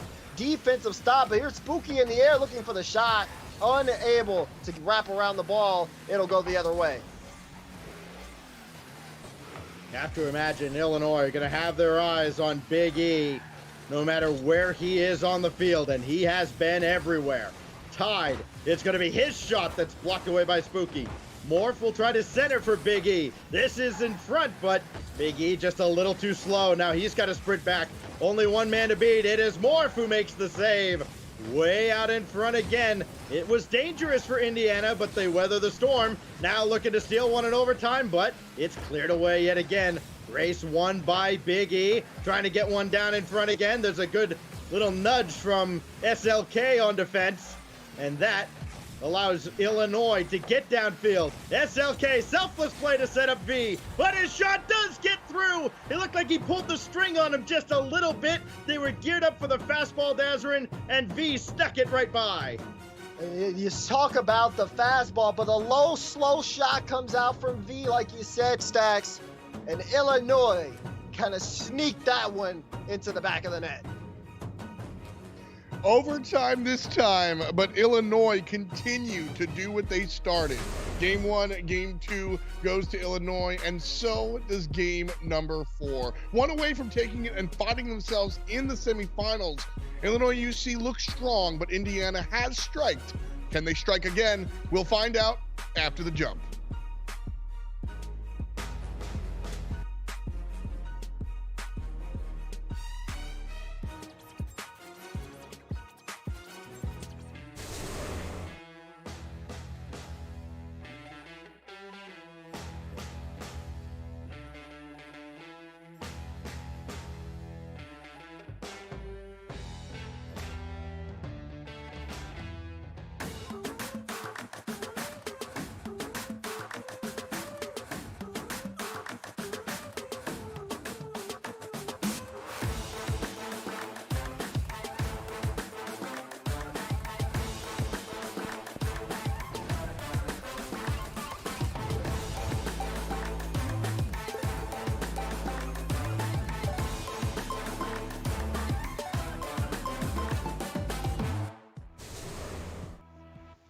Hey, y'all, while we have a minute, just want to shout out some more friends of ours, Hyperx, Daz Stacks. I like the headsets, you guys. We're rocking them. These are the brand new Hyperx Cloud 2 wireless headsets. They just dropped this week. Daz, we've been using them for a little while. They sent it to us early. How you feeling about them? I love these. The Cloud 2s originally were one of my more favorite headsets, and the fact that these are wireless for up to 30 hours means that I can keep my game kind of going on the go while I gotta go grab a drink or get up, and it still maintains that crisp, clear, quality sound that I love from HyperX. These are amazing. They're real comfortable too. I mean, I'll be honest, man. Quality is one thing, which is there, but for me, it's just about being comfortable. How about you, Stacks? Yeah, you know, I've always used HyperX in the past, and I've always liked that, hey, there's a really long cord in case I need to get to the PC. There's no cord here. There's nothing to get wrapped up in. There's nothing to roll my chair over or anything like that. So yeah, having these wireless, very comfortable headsets, man, I am so glad they sent these to us. Certainly an awesome look. I mean, they feel good, they look good, and they work good. That's what's important. Make sure to follow us at Maui Esports. Use the hashtag Maui Esports as well. Get involved. Right now, we're getting back involved with the Rocket League matches. Ready, set, go.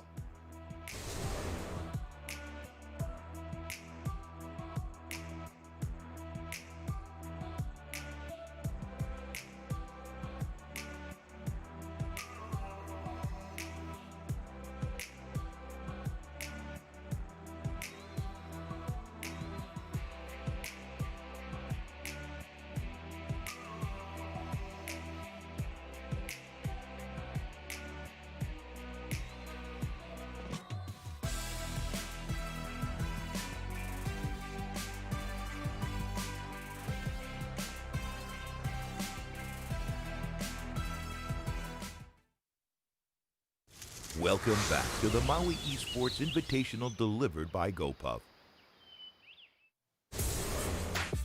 Game 5 rolling in here as we take a look at Illinois versus Indiana University.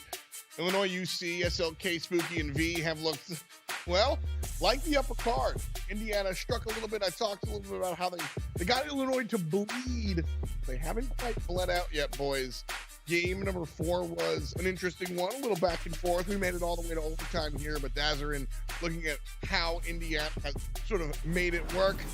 Papa John's replay here for game 4. Talk me through it. I mean, that's just a quality shot you see from Spooky there. And one of the many that we ended up seeing as well, of course, the pinch to jump in and tied with that follow-up.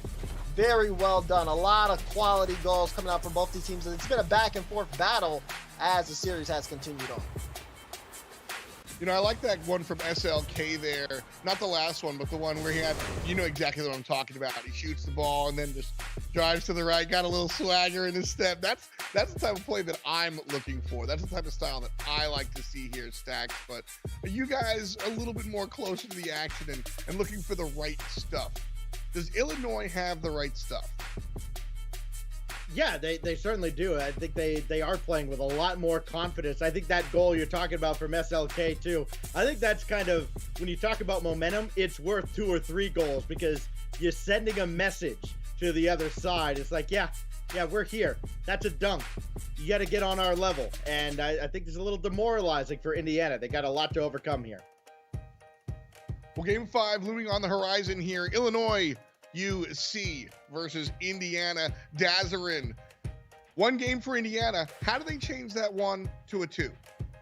I mean, they had some pretty solid offensive strides. I think the biggest thing here is going to be when you get towards that transition phase, getting in front of Illinois and honestly limiting their scoring opportunities seems to be the big picture here. When Illinois only score a goal a game, then that's when Indiana can get on the board. And, you know, you can see the offense starting to ramp up. But with that, you have to make sure that rotation is on point. There's always someone in the backfield ready to cut in. And I think that'll be something to pay attention to here. And let's see if Indiana can make those adjustments.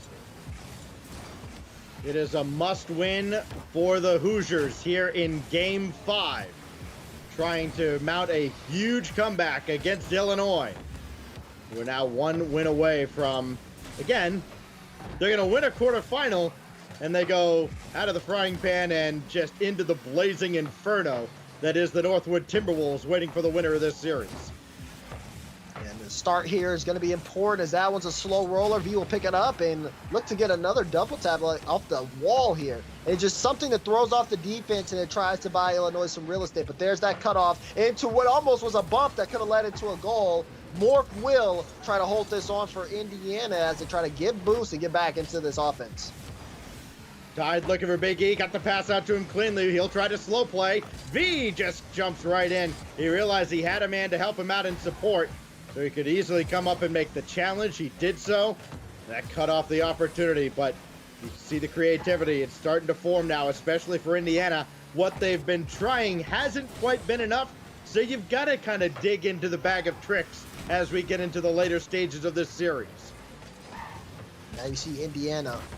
They did not necessarily have the greatest start, but they're looking to turn it around. Tide will pick up the goal, and Indiana will strike first. This is brilliant from Big E. He realizes SLK, if he's going to jump, he needed to do it sooner. He can bounce that right over him. SLK was fooled, and Tide was right there. It works out for Indiana, but now they've got to keep Illinois off the scoreboard because, as we mentioned, especially last game, every time Indiana has scored, they have given one right back to the Illini. Touch out. Looking like another shot. Indiana almost able to come in and score a second goal, but you have to pay attention to Stacks. Just that ability that they have to keep that ball on Illinois' half. They're going to make them work if they want to equalize the game. And that's exactly what I was talking about before coming into the series. Seeing Indiana start to turn things around here, not give up too much space from Illinois. They're giving them a couple of demos in as well, making it tough for Illinois to be confident on offense as they have to worry about that transition, which has been so in favor of Indiana this game. Challenge after challenge, waiting for somebody to take the upper hand here. Near the middle of Game 5. Finally, it looks like Tide will be able to break through. V and I believe it was Spooky kind of ran into each other, and V just kind of barreling in saying, hey, either go or I'm taking it. He did. Now Spooky will throw one downfield. Little token shot, just throw the ball at the net. Hope something good happens. Maybe it will. SLK goes under the bar, and we're tied up early in the second half. This is a good look here from SLK. Ball bounces down, and he has just such a clean read. Defense from Indiana is posted, but no one able to get a solid touch on it. That's just the power of that shot. Now with the game tied up here and over halfway of it gone, things are getting sweaty for Indiana as they are looking, I mean, they're on their last life here, Stacks. They got to come up with something now. This might be the chance, but the defense able to get a piece of it, maybe. That one kind of hung around in the box for just a little bit. Was kind of nervous there, but clear does come away eventually. Yeah, the timing just didn't work out. Now watch out on the other end. Boy, nearly a 2-goal swing as they kind of got let off the hook a little bit. Illinois does not convert on their attempt, though. V doesn't have the boost to chase this one down, so he will eventually rotate back, and Spooky just up a little earlier than the other guy. Now it's V throwing one downfield, indirect for himself. Got the shot off. It is under the bar and in. Illinois has had that shot up high time and time again. And that's what's been working for them. It's been tough for Indiana to get that save. Just under the bar, too. Such a hard shot to hit. Most people will hit that crossbar, and then the ball bounces straight out, or it'll just hang over that goal line. But Illinois seem to have made that their mark, and now they're on a 2-goal run here, Stacks. They are looking to close this series out in a good fashion. More blocked by SLK as Illinois looks to put the clamps down, and a double tap from Spooky extends the lead to 2. That's a big momentum boost here for Illinois. Look at the double from Spooky, able to immediately follow up the touch off the back wall again. And the defense is left stunned from Indiana. They've given up 3 back-to-back goals at a crucial point in game. 50 seconds left, and the control has been all in favor of Illinois. Thrown in front yet again. Indiana, I mean, they can't afford to start kind of slumping their shoulders just yet. They've got a battle as Tide's shot is blocked away. Now it's Yo Big E, who's got 4 to lead everybody, but that's going to be denied. Now they've got to go back to the drawing board. 47 seconds. Tide throwing one down, looking for Big E, instead finding V. Problem is they're not teammates. Another big bump that blows up the Indiana attack. Now they got to scramble, and boy, Illinois is just playing with them now. They're not letting Indiana get any quality touches, even in their own zone. Finally, they do. Tide is waiting for this one to come down. Big E's going to have to try and center. He threw it across, but nobody could dive for it. And Illinois clears another away with 20 seconds left. Pass out. Maybe a chance here for Indiana. They need to get one on this drive. We're approaching the last 10 seconds of gameplay, and that clear just might do it. Illinois with so much pressure, and they've been able to send it home. Illinois is going to move on. They did just enough at times. They survived a couple of overtimes, but they take down their rival Hoosiers and move on into the semifinals.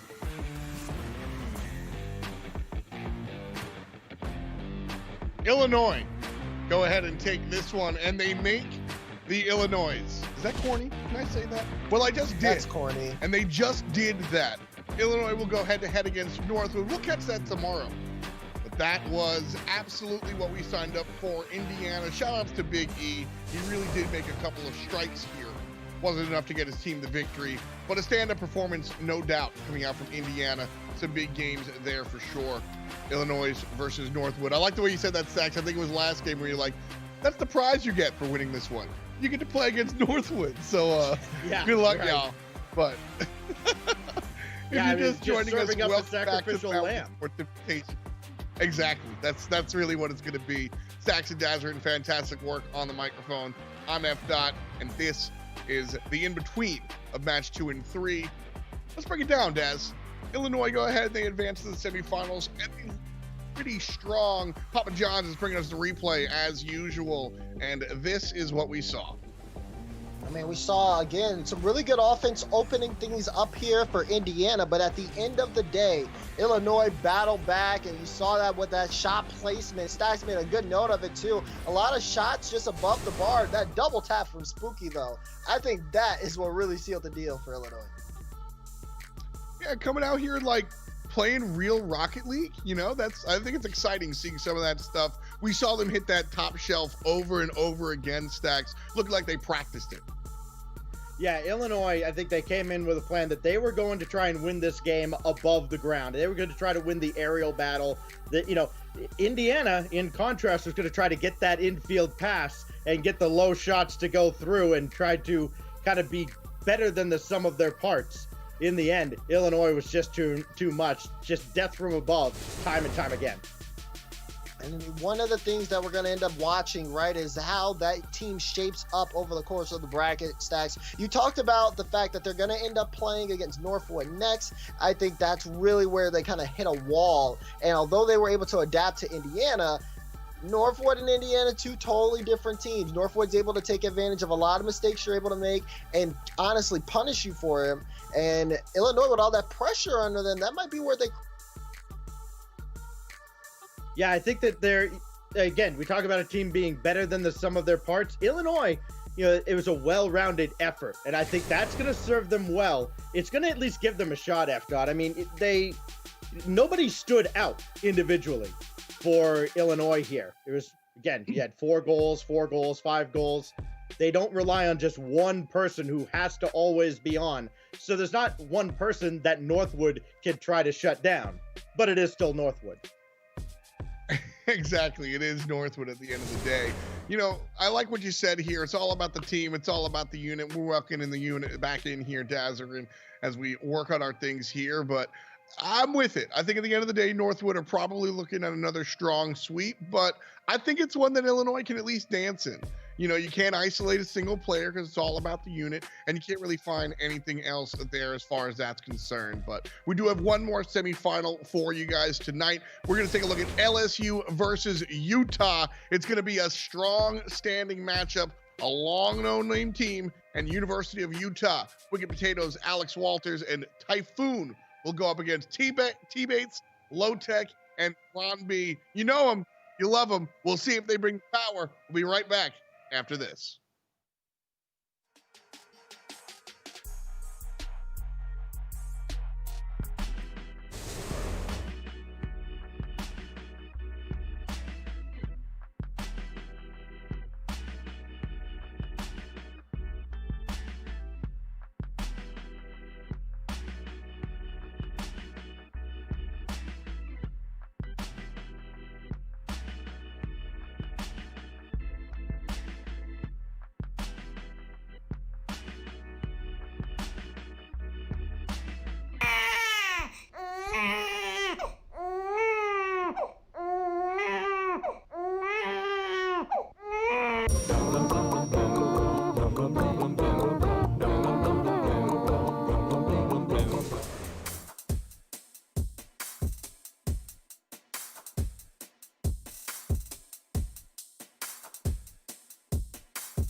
Welcome back, friends. We're not quite doing the luau, but we're absolutely doing the Rocket League. It's the Maui Esports Invitational delivered by GoPuff, and this is what we've seen so far. 2 quarterfinals down for the count. Northwood and Illinois are on the good side of that one, and 1 more quarterfinal today. Tomorrow, we'll finish our quarters, and we'll see our semis. And then, of course, Sunday, championship time, baby. We'll see the grand finals happen all then 2 p.m. Pacific time. 2 of our stronger teams go head-to-head. Right now, we've got a strong team taking the field. LSU is going to go up against Utah. LSU makes a lot of noise during the CRL. Utah, a strong team to qualify up in here. Let's talk about LSU. Let's talk about LSU. T-Bates, Low-Tech, and Bron B. Some of us got to see those guys play yesterday, and they had some pretty decent form, but I think even in their eyes, they could have done better. But Utah right now on your screen, and this is a team that has looked really decent. Alex Walters coming through, getting some good plays. And then you're also seeing the rest of the squad here, as again, they are going to be playing up against the Tigers here. We'll see if they have what it takes. Yeah, LSU, fans of Collegiate Rocket League, certainly fans of the West know them. Low-Tech, he's been around for a while. Bron B has made a name for himself in a hurry. And they're all led, of course, by the chef himself, T-Bates, leading the way for LSU. It is a daunting task for anybody to take down LSU. Utah's going to have their hands full. I love how you said that, Stacks. I mean, these guys are big pillars of what we consider the collegiate scene for Rocket League. Going to be a tall task for anybody to take them down. A lot of conversation, Northwood, LSU, and LSU kind of on that side of the conversation when we talk about that level of prestige. So if you've been along the ride with us the entire day, what you saw to Northwood, expect out of LSU. The purple and gold here. Look at those numbers. Bad luck 13 for Utah, sitting positive, but plus 36 in the score differential. 10 games in a row here as well. And LSU, well, Louisiana doesn't look lazy whatsoever. They certainly always stand up. Chef T-Bates and the boys kind of do their thing, Daz, and that's putting it lightly. It is, and I think, you know, when you look at this LSU roster and what they're able to accomplish, this is a team that has an individual performance that almost no teams can rival. We've seen LSU dominate some of the best of CRL. We've also seen them not have, you know, the best of successes. It's definitely an emotional journey following this squad, Stacks, but I like the LSU boys. Yeah, LSU, they're also kind of got a chip on their shoulder, right? I mean, you look at the bracket and you see Mizzou is waiting for, or Mizzou is in that other quarterfinal that feeds into that semi. So I'm sure they're looking ahead, and that could be a little dangerous.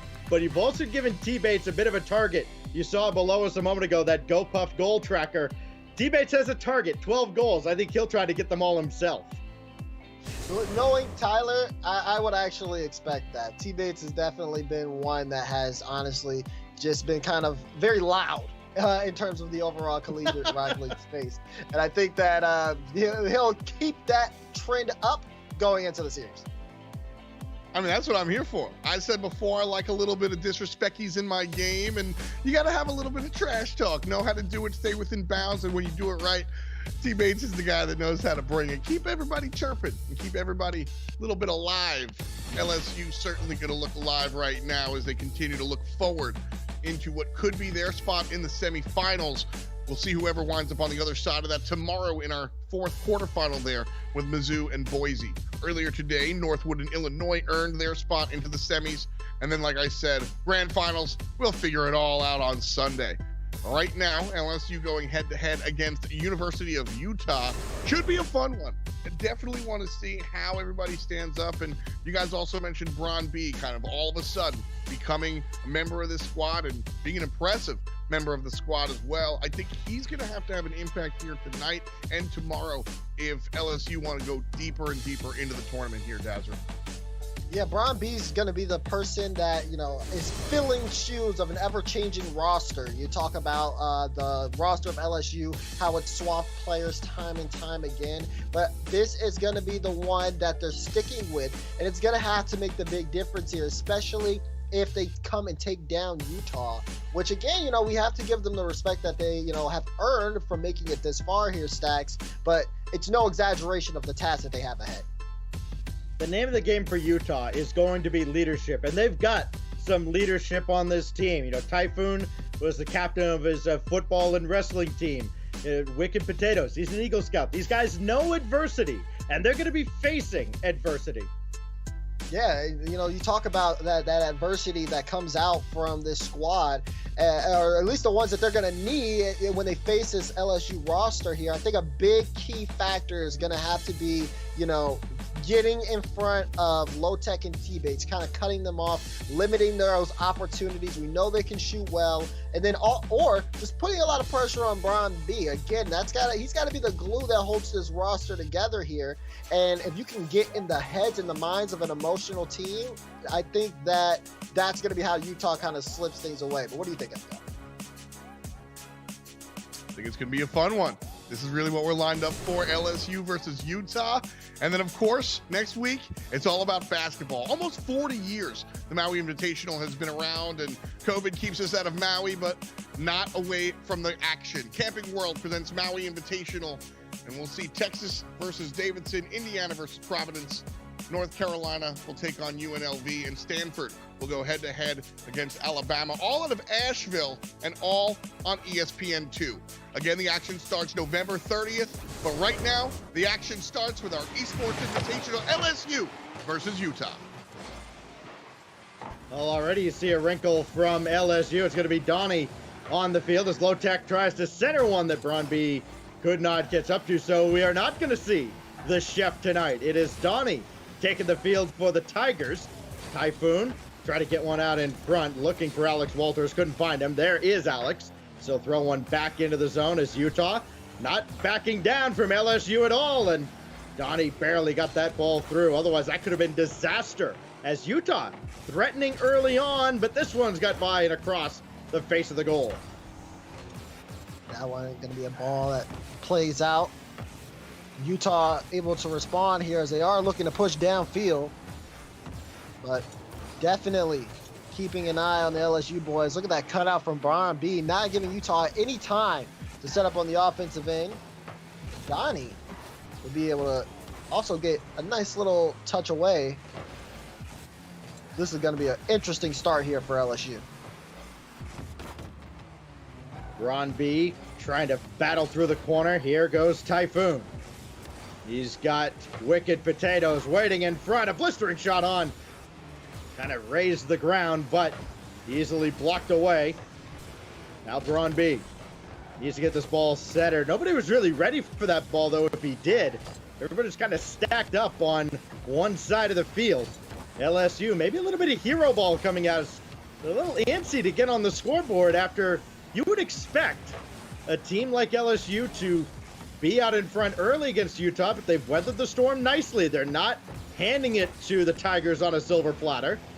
This will be Donnie up top, blocked away again by Typhoon. This Utah team certainly comes in playing with a lot of confidence, and Wicked Potato's going to have to adjust very quickly. Now Donnie was waiting for a pass that never comes. He'll have to play this towards the middle, and another good defensive stand from the Utes. Been doing a really good job of keeping this one scoreless so far, as they have not been able to get anything on the board just yet. LSU trying to play that one high, almost a shot chance. That's going to be a big clear. Donnie will try to keep things in play for now. Has Bron B in the middle. Ball will be played off the backboard, and could have been a chance here, but now Utah will get some space, and we'll see what they can do with it. LSU has had most of the possession over the past minute and a half. They've had most of the opportunities, but Utah does not back down. Typhoon's going to get to this ball. Needs to get on his horse to try and beat Bron B. Instead needs to read this out of the corner. At least got a piece of Bron there. Now Wicked Potatoes drop down to Alex Walters, and it's Utah out in front. And Utah getting the first goal on the board here. You talk about Alex. Look at the pass, though, to set him up. Incredible goal there to start things off. Utah getting on the board with 2 minutes left in gameplay. Now the pressure is on LSU. And I'm sure it'll bring a smile to F.Dot's eye. The junior out of the ATL gets Utah on the board first. Now Typhoon got around Braun B. Here comes Low Tech waiting at midfield. Now he'll make a turn on this and just barely got a piece of that ball from Wicked Potatoes. Now Alex Walters throwing one out in front that's cleared all the way downfield by Braun B. He'll try to drop it down. He can't. And you're seeing LSU just a little sloppy. They're not getting the touches they need getting to the midfield out of the corner. Yeah, it does look like they are indeed struggling when it comes to, just continuing to keep up that offensive pace and honestly to put some shots on the board here. I know, things are not exactly comfortable for them, but they might have a chance here. That one goes off the back wall, but the lack of follow-up is huge. Now with a minute remaining, they got to hold on to possession. LSU, oftentimes they have started series off slow and then kind of got it going as the series goes on, but they're starting glacially slow, and Typhoon the next to punish them for it as Utah doubles its lead. Oh my, Utah starting to run away with things here in game one. And what a turn, what a turn of events here, as this is honestly stunning me.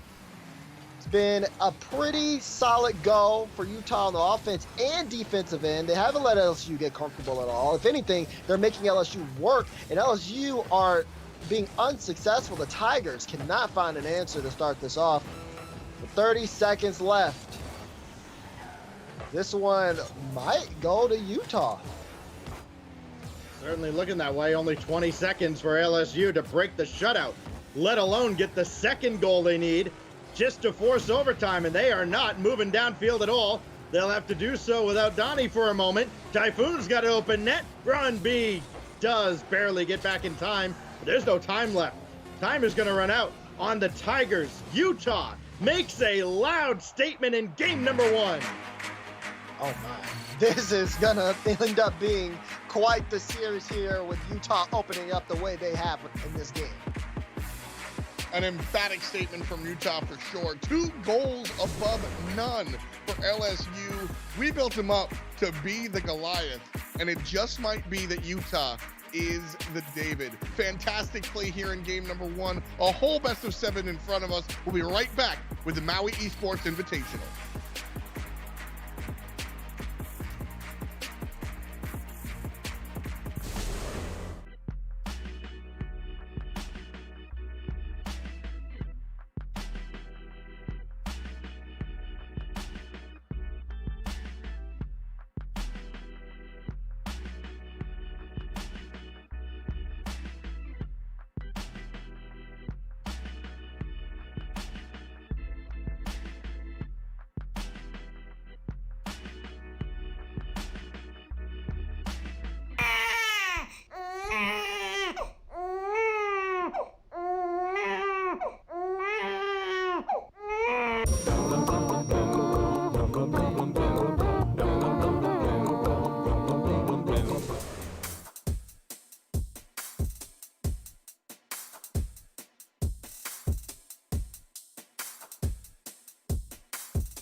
LSU Utah game number 1, a replay presented by Papa John's, went like this. The opposite of what people might have thought if they've seen any amount of collegiate Rocket League whatsoever. No disrespect to Utah, but they're earning their respect here. Wicked Potatoes, Alex Waters, and Typhoon go ahead and put their first best foot forward against, I call them the Goliath of LSU here. I mean, Stacks, you and Daz are going to have been around the CRL forever. And looking at how LSU has done things, how they've done it this year, and then U of U comes on through and makes Utah some noise. Yeah, and they, these are not nobodies. Sure, they didn't make CRL, but they have been able to compete against teams that are in CRL, and they're showing it here against LSU. They're a veteran squad. They've got the hours in the game, and they're putting it on display here. They have taken the fight right to the Tigers, and they've commanded a little bit of respect here, Dazzler. Commanded is a great word. LSU probably taken aback here by the opening that we saw from Utah. But Utah have come to, again, we always say, we've been saying it a lot today, but this is where the stage is set. And this is how you make a name for yourself. I think Utah are doing just that. At least they're trying to with that opening game. When the going gets tough, LSU has mixed results, generally for the better. But they are going to get tested by Utah here. Again, very veteran squad. It's all juniors and a senior. Here's Walters, blown up from behind by Donnie. So now Braun B couldn't keep control. Wicked Potatoes needs one more touch, but he couldn't fall on top of it. Alex Walters is there. The shot barely off the mark, required a save. And now Typhoon will take over, but spacing not that great. Little lack of communication. It's got to be a little better. As Wicked Potatoes couldn't get up for a shot. Alex Walters got a delay in his own back line. Now you see LSU trying to build up some offense here, but a little slow to the ball. So now it'll go back into that midfield. Looking for the Tigers. Getting in front of things will benefit them greatly, and it'll also slow down Utah as Utah try to turn things in their favor and start this game 2 off on the board with the first goal. Ron B lobbing one ahead. He'll take the shot himself. Got a second touch. Right there is Donnie. But the ball pinballs around and does not find the net. Low Tech will keep the attack alive, but Alex Walters has the clear.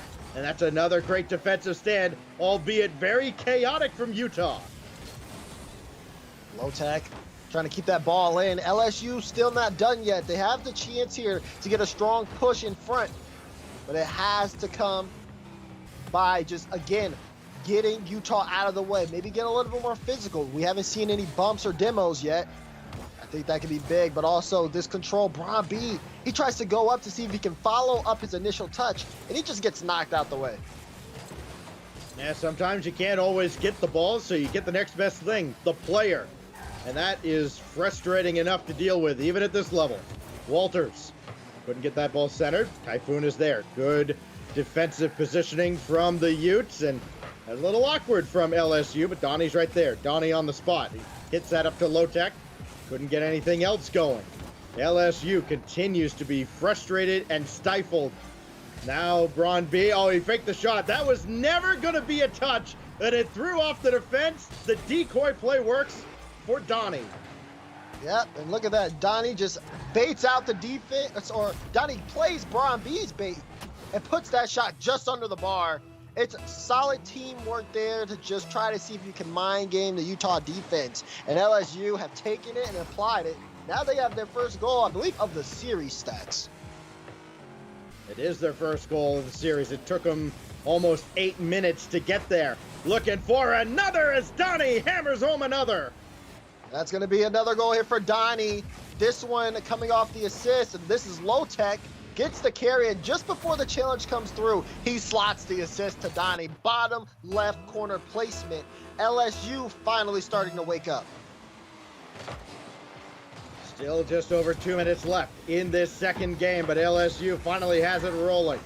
Looking to tie up this series with, well, a very game Utah squad. Here's Donnie. Didn't have the boost to go for that. Low Tech does. He may need to save some of that as it goes over his head. Braun B doesn't have a lot to work with. Low Tech does. Donnie now, he's up for yet another. Maybe looking for a hat trick. We'll have to patiently wait for another opportunity as that's popped up. Low tech. This will drop down in front. It'll be awkward for Alex Walters, but he got the clear out to the corner, out of harm's way temporarily, and it's just enough for his teammates to get back in position. Decent clear, but only short-lived here. Low tech with that cutoff in midfield, just trying to slow down Utah on the transition. Wicked potatoes, awkward plays. He didn't have a great angle, and Braun B was, I think, just trying to get around on a shot, but instead cleared the ball away after it goes far down and stays just very rudely out of the net. Almost another chance to pressure from LSU as they are trying to smother Utah, keeping them in their own half.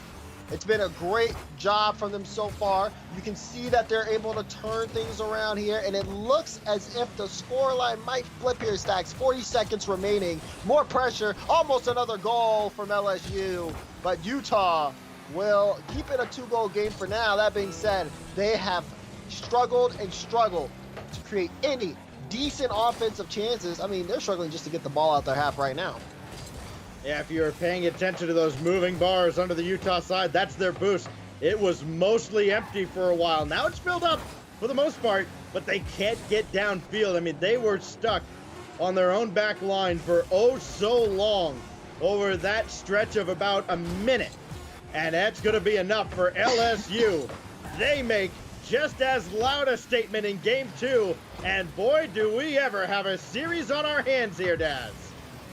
Yep, one final play there from Utah. It'll get away from them and the ball hit the ground, but look at that. The Tigers able to scratch back here with a 2-goal win, similar to game 1. Took the words out of my mouth, Daz. Game 1, 2-0 for Utah. Game 2, 2-0 for LSU.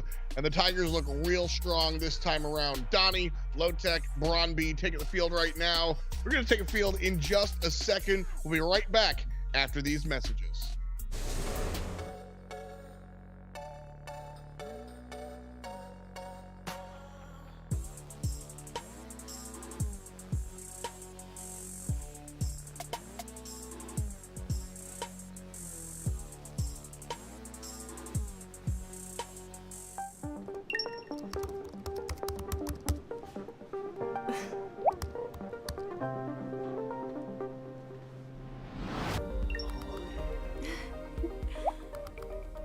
Order Papa John's and get 25% off regular menu price items.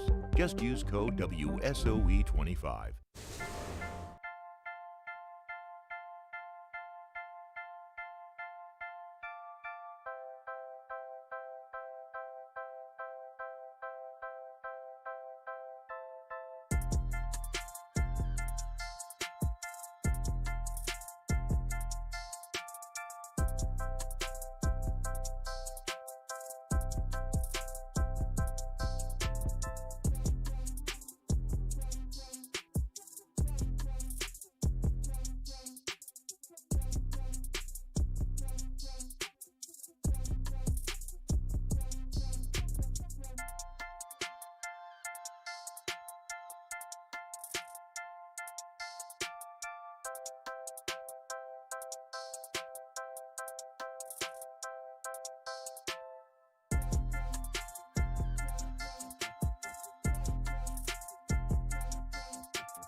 You are watching the Maui Esports Invitational delivered by GoPuff.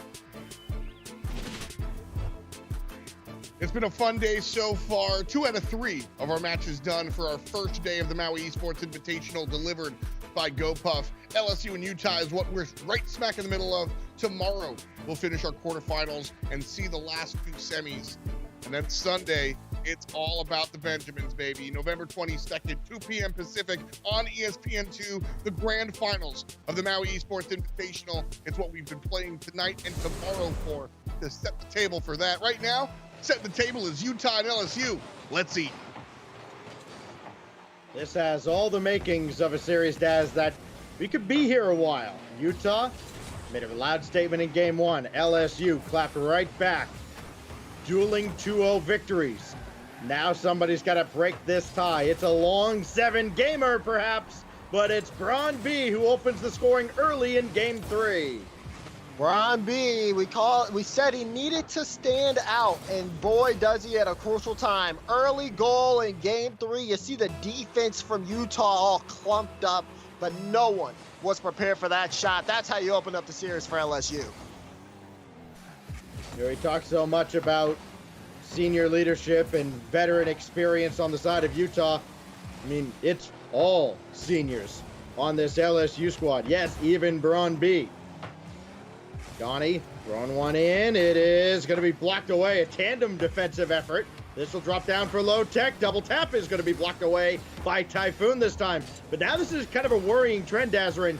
There's so many saves being made right along the goal line of Utah's end. They have got to get out. They've got to cause LSU to sweat a little bit on their side as well. Oh, this could be a chance off the back wall. Hold on.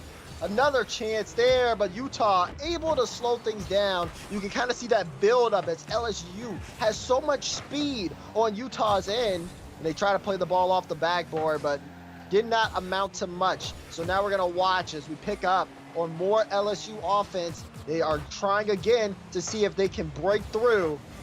But Utah's been able to hold on so far. They're making it a 1-goal game. We just need to see more offense out of them.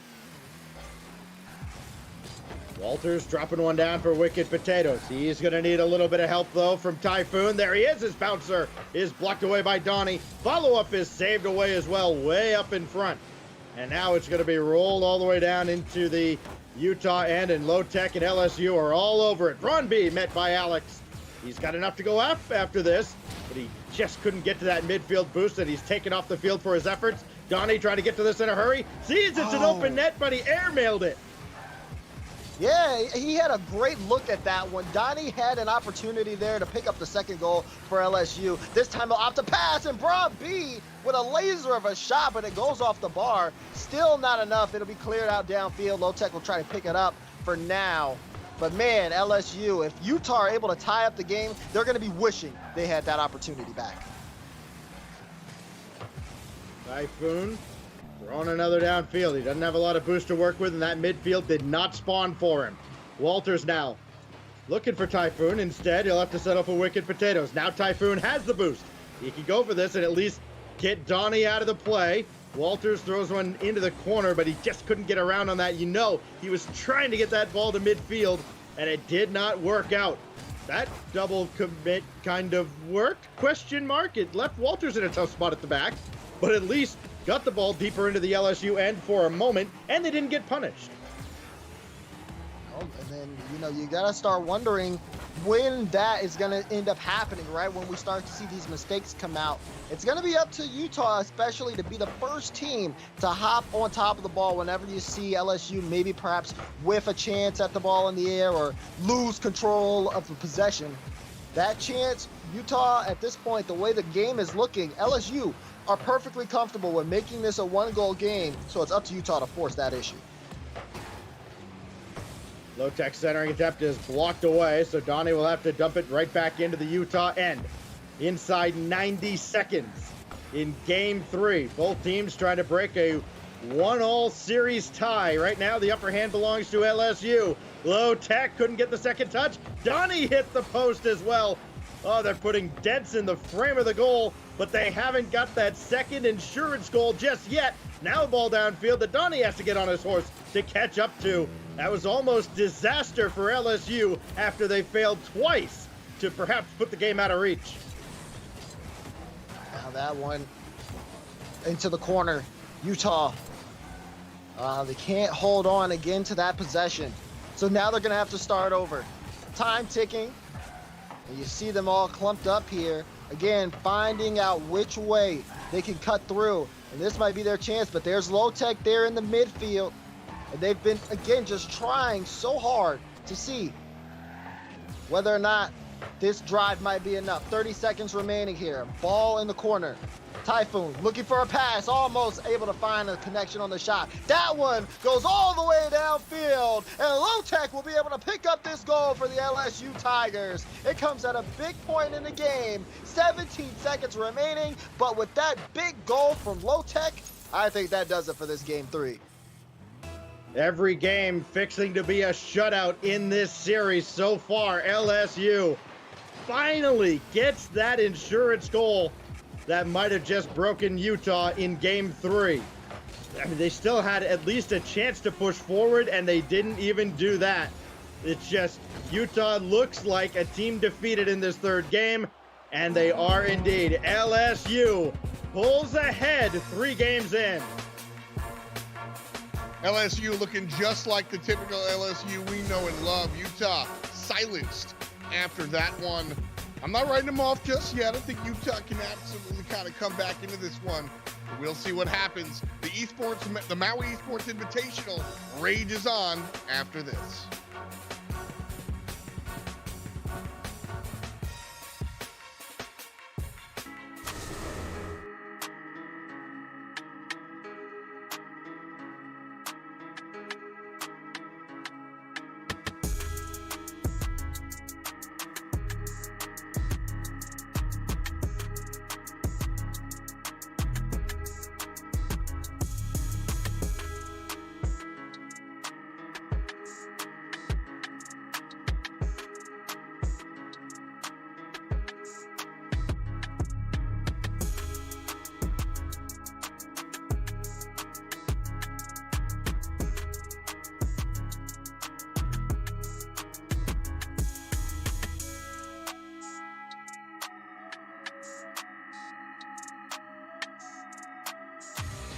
The Maui Esports Invitational is brought to you by GoPuff, order in seconds, delivered in minutes. Papa John's, better ingredients, better pizza. Hyperx, we're all gamers. We are nations, professional esports wear. And by Asus. Visit rog.gg/PCDIY for information on PC DIY Day coming this December.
And we back like them dinosaurs. Papa John's presented the replay from last game number 3.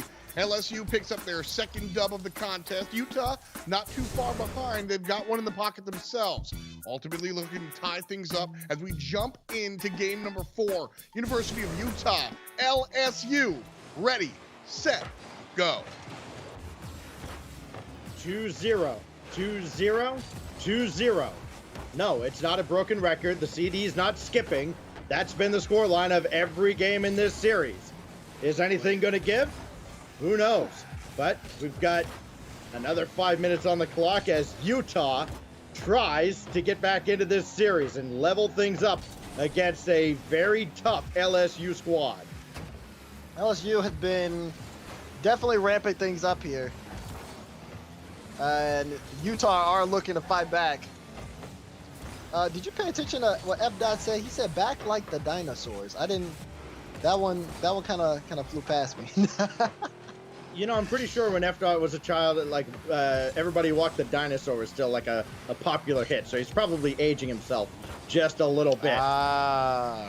You know, first minute's gone by here. These are certainly the opposite of dinosaurs we've got on the field here, but they are certainly terrible lizards. As Donnie getting one in front, it is thrown all the way back, low tech, throwing one to the backboard. Donnie's up for this, trying to drop one down, but he threw it off to the side. Oh, this is Brian B though. Watch out, he's got control, going for the flip reset. Top corner, no, and they'll be able to control it. Utah, as they try to at least play it off to the sidewall. Pressure not done though for LSU. You can see them slowly starting to rev up that offense. They've had a bit of a break and they're trying to start this game off on the right foot. But it's been scoreless so far. I say that, but low tag will find the back of the net and the Tigers get on the board first. Boy, it's been a long time since since Utah has scored in this series. Low tech adds yet another. It's only his second, but it is all LSU over the past 2.5 games. Utah's got to start getting back to what worked for them in game one, being very aggressive, being kind of bold and fearless against LSU. The LSU is commanding the respect that you would have expected them to at the start of this series, and Utah's giving them all of it. Oh, this drops in front though. Alex's shot goes wide. There was an opportunity there for Utah, but they didn't turn it in like they had in game one. Now Utah starting again to force things forward. They went for a demo there on LSU, but unable to actually make contact as LSU have been remaining patient and conserved over the course of this game. Now low tech doesn't have a lot of boost. We'll have to let that one go. Donnie lurking to see when is his turn to come up. He's waiting to see exactly how this ball moves straight into the midfield. Utah did a great job there, getting on top of the ball, clearing things out, and forcing LSU to start over. Yeah, and all that leadership on the Utah side. They knew they were going to face a tough challenge out of LSU. They knew it was not going to last forever once they got that early lead in the series. Another big drive is set away by Typhoon. Not out of the zone, though. Braun B looking for the double. It was on target, but Alex got a piece and a second to get away. Now this pinch, this could feather down in front. It does, and Braun B had it read all the way. Brian B needed to, too, right? That's not a lot of time there for LSU to be able to react. Now, Brian B, if he would have got that flick, it would have been the second goal here. LSU are testing the defense of Utah. Utah hitting that one to the side. They're able to kind of take control of this ball, and now you're seeing them pass in between each other, looking to move downfield and set up some offense.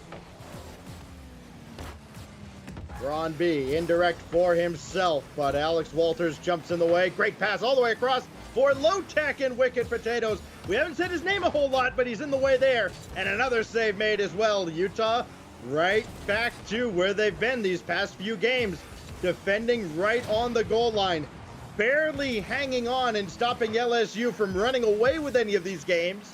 But all that possession, it catches up to Utah eventually, and there's only a minute left as Utah continues to hammer, or rather LSU continues to hammer the Utah side of the field.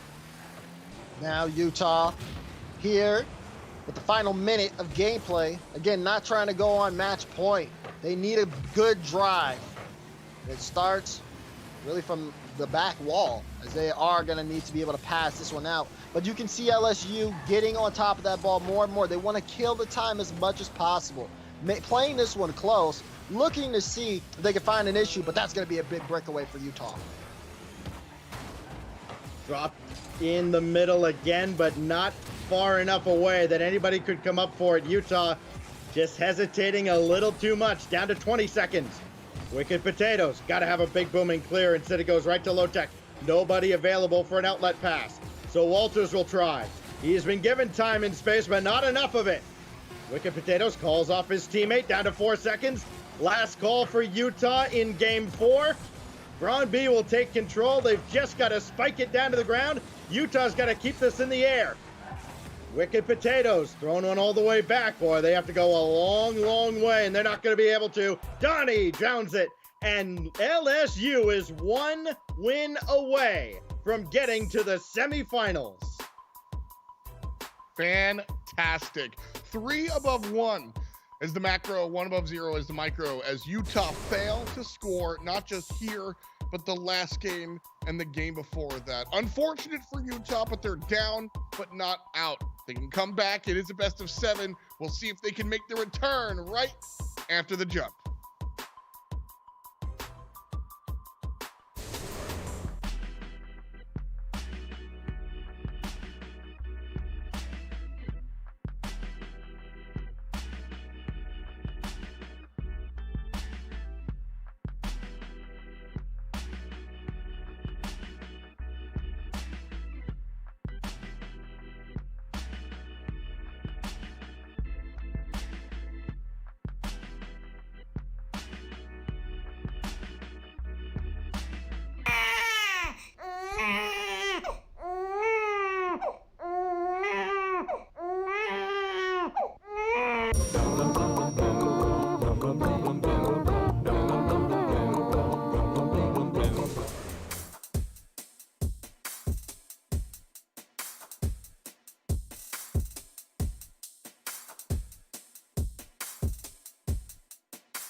The Maui Esports Invitational has been brought to you by GoPuff, order in seconds, delivered in minutes.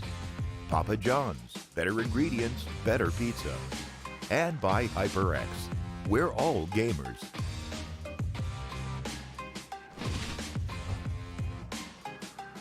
Right now, we're in the middle of LSU versus Utah as we take a look at our bracket presented by Hyperx.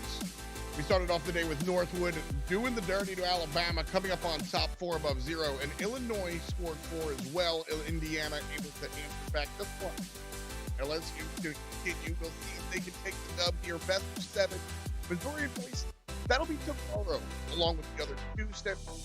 And then, of course, we've got our grand finals. But as far as our bracket here is concerned, LSU looking to make their spot in the semifinals. Utah have looked decent though. I enjoyed getting their W here. Welcome back, Daz and Stacked.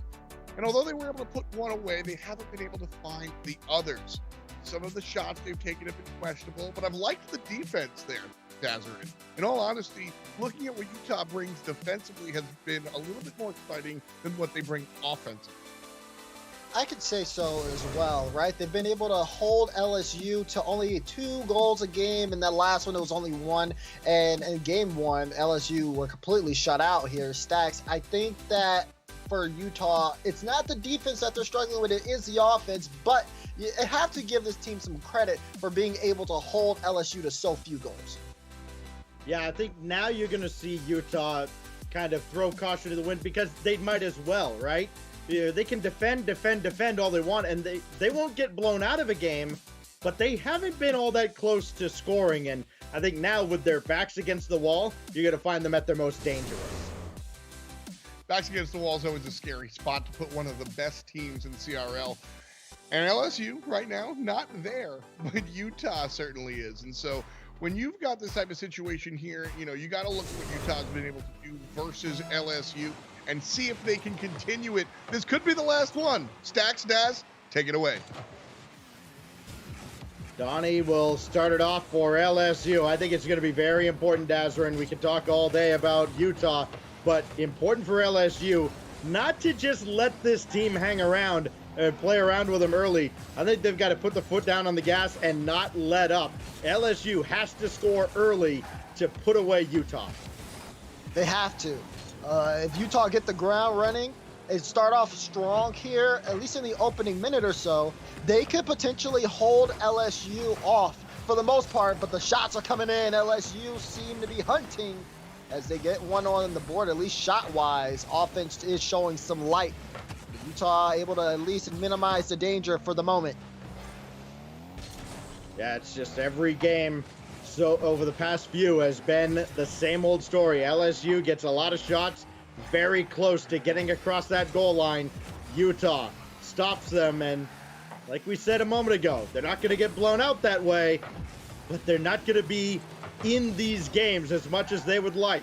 Typhoon's going to circle around on one in his own zone, try to take his time getting around Donnie, but Braun B is there. The play just taking way too long to develop.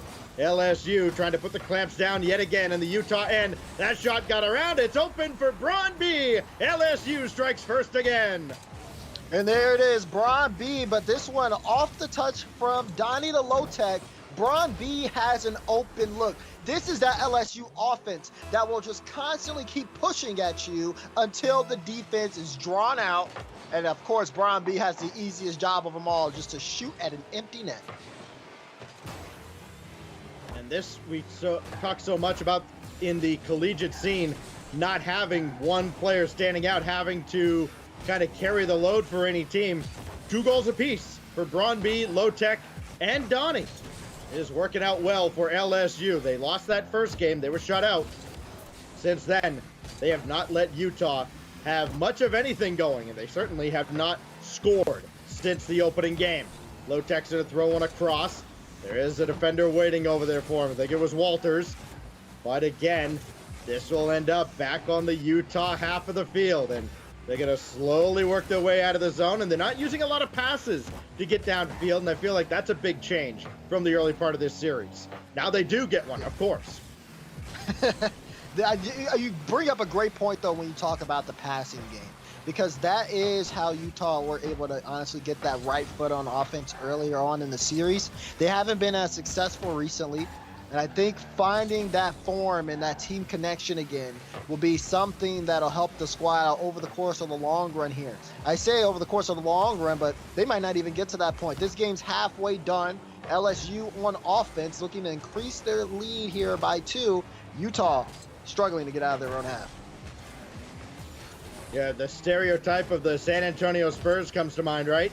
They're not going to score a ton every single night. And to a lot of people, maybe it'll look boring, but LSU is going to play a very team-oriented style. They're going to play very defensively, and they're just going to wear a team out, grind them down, and almost just make them tap out. which is kind of the case here. Low tech shot on is going to be blocked away, and here come the Tigers yet again. Tigers again looming, looking for that opportunity. It's in the midfield, and a good challenge from Wicked Potato. So just pop the ball up, just again slowing down LSU. They don't have an immediate follow-up, have to wait a bit. And it buys some time, but Braun B eliminates all time there with a quick shot. And now the hourglass is starting to empty out for Utah. They need 2 goals in a minute 27, and Typhoon just wasn't ready for that shot. That was a laser coming out of Braun B. 127, and LSU has another kickoff going their way, but they didn't follow up on it. Typhoon, they got to score sooner rather than later. He goes through, ball's going to trickle out to the mid, dropping down, but Low Tech is all the way up to go chase it down. Donnie threw that off to the side just a little bit outside the dotted line. Oh, Typhoon had to respect the shot. It never came out. LSU knocking on the door yet again, trying to finish this game off with a flurry. Oh, that transition's big for Utah. Wicked Potatoes able to get this goal here, and that keeps Utah at least in the conversation as they're only down by 1 in the final minute. That is the first goal for the Utes since they went up by 2 very late in game 1. It has been a long time coming. Now they have to answer back with another. Wicked Potatoes got this through. It'll drop down. Alex is off. Potato's shot is blocked by Braun B. Typhoon had to stay up. Now he's got to rush back, and he will get there just in time. Down to 40 seconds, but stuck in the zone after that effort by Braun B. Ball out. Low Tech will miss that, but this is a good opportunity for Utah. LSU are putting a lot of resources towards the offense, and that missed touch could be something that opens things up here for Utah. Ball be played forward, and LSU will try to clear this one out, but the battle for possession in the final 10 seconds is going to be very important. They had Low Tech in a miserable spot there and did not capitalize. One last chance for Utah to stay alive here in the Maui Esports Invitational. Wicked Potatoes, it's on target, but saved by Braun B. And if this ball touches down, it is all over. And it is indeed LSU. Hey, Tiger, going to the semis. Wow. Unbelievable. Well, you better believe it. Louisiana comes through and goes and lays the smackdown. I got to point out my man, Braun B. Absolutely. He scores the goals. He blocks the game-tying goal from Utah there. And just like that, he and his team find themselves in the semifinals. So a fantastic, fantastic performance from LSU. Utah, a tip of the cap. But we bid you adieu as those 3 quarterfinals are over. Missouri Boise State will be tomorrow. But today was, we all done did it. Louisiana certainly did as well. The 3-1. Again, I think closer than a lot of people might have anticipated here, Stacks.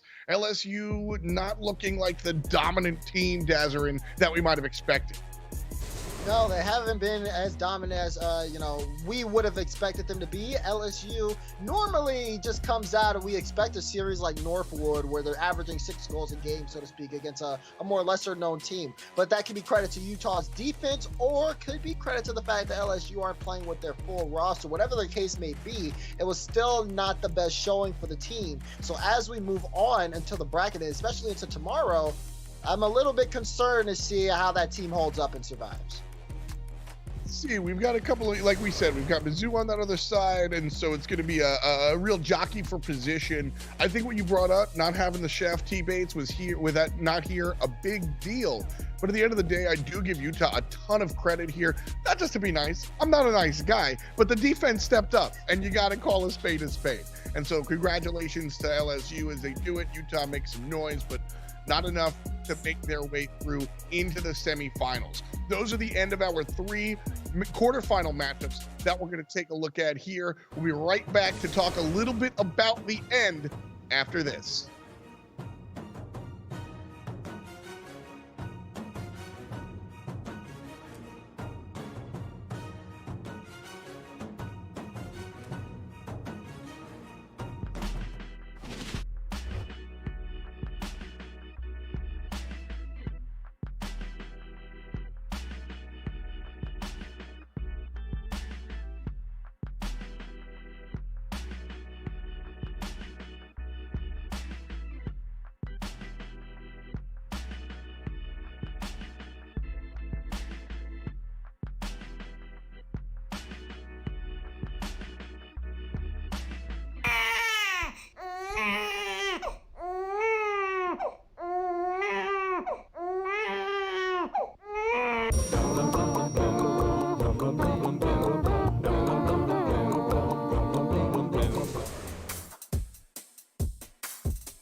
Thanks for watching the Maui Esports Invitational delivered by GoPuff. Day one of the Maui Esports Invitational in the books, but the Camping World Maui Invitational on the horizon. The basketball action starts November 30th, a slew of strong teams and a ton of legacy on the line. Almost 2 decades, we've seen the Maui Invitational put on and do on, and this year is no exception. Big name teams doing big name things, and a couple of games here next to me, Daz Stack, the side of Maui. I'm Tom Battinger, otherwise known as F. on the internet. But as we reflect on our 3 matches here today, boys, I really just want to take a look at the start of the day here. Northwood University. They take the cake most of the time, and I think today versus Alabama, Dasgrin, they did just that as well. I mean, 6 goals a game in a best-of-7 series. Like, that is the... You look up Rocket League dominance in the dictionary, and the series score comes up with that. That's such a great average to have for Northwood. And it begs the question, is anyone going to stop them? No team was playing like that over the course of the day so far. We only missed one particular team that we haven't seen in the quarters, Mizzou. And we'll see those guys tomorrow. But Stacks, how do you feel about these squads? Well, you kind of say a little misnomer there. Best of 7. No, that was a best of 4. And Northwood was the best of all 4 games. 6 goals every single game. That's what you can expect. I don't think that Illinois is going to fare that much better in the semis, but I look at a team like Mizzou. I give them a fighting chance anytime they take the field, and they've proved that they're on a hot streak this week.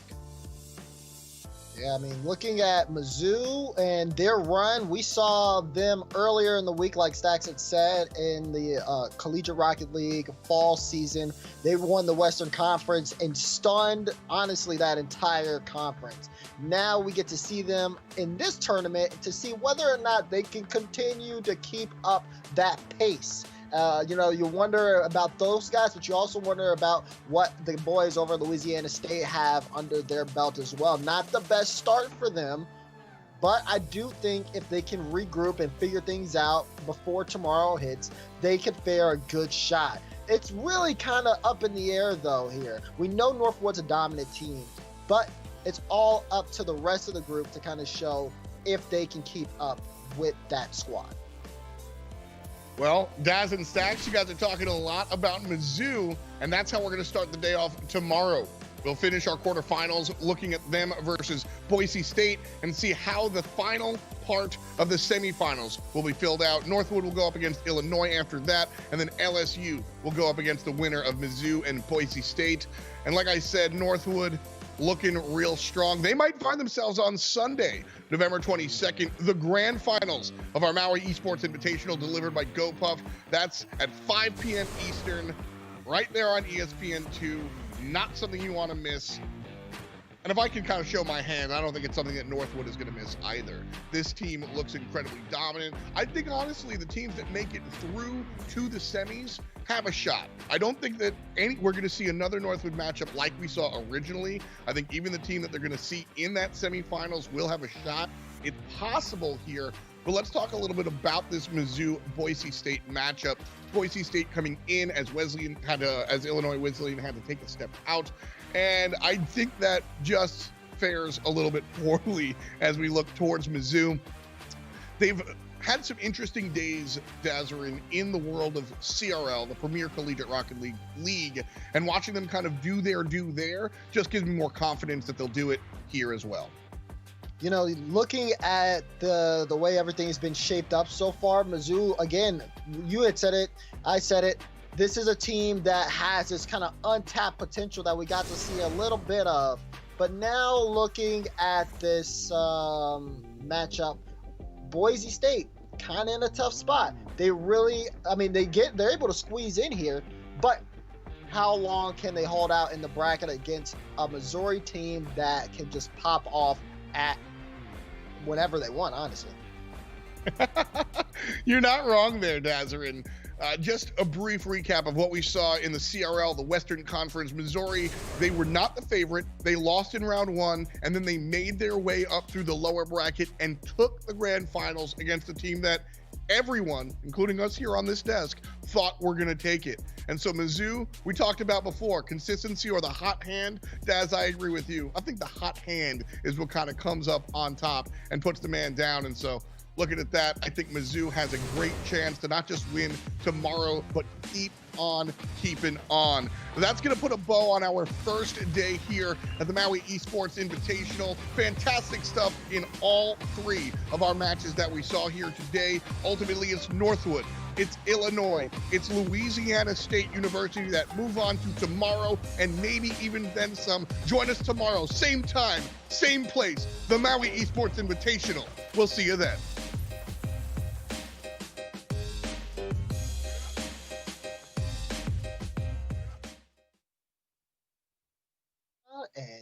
And yeah. And yeah. And yeah, let's go, boys.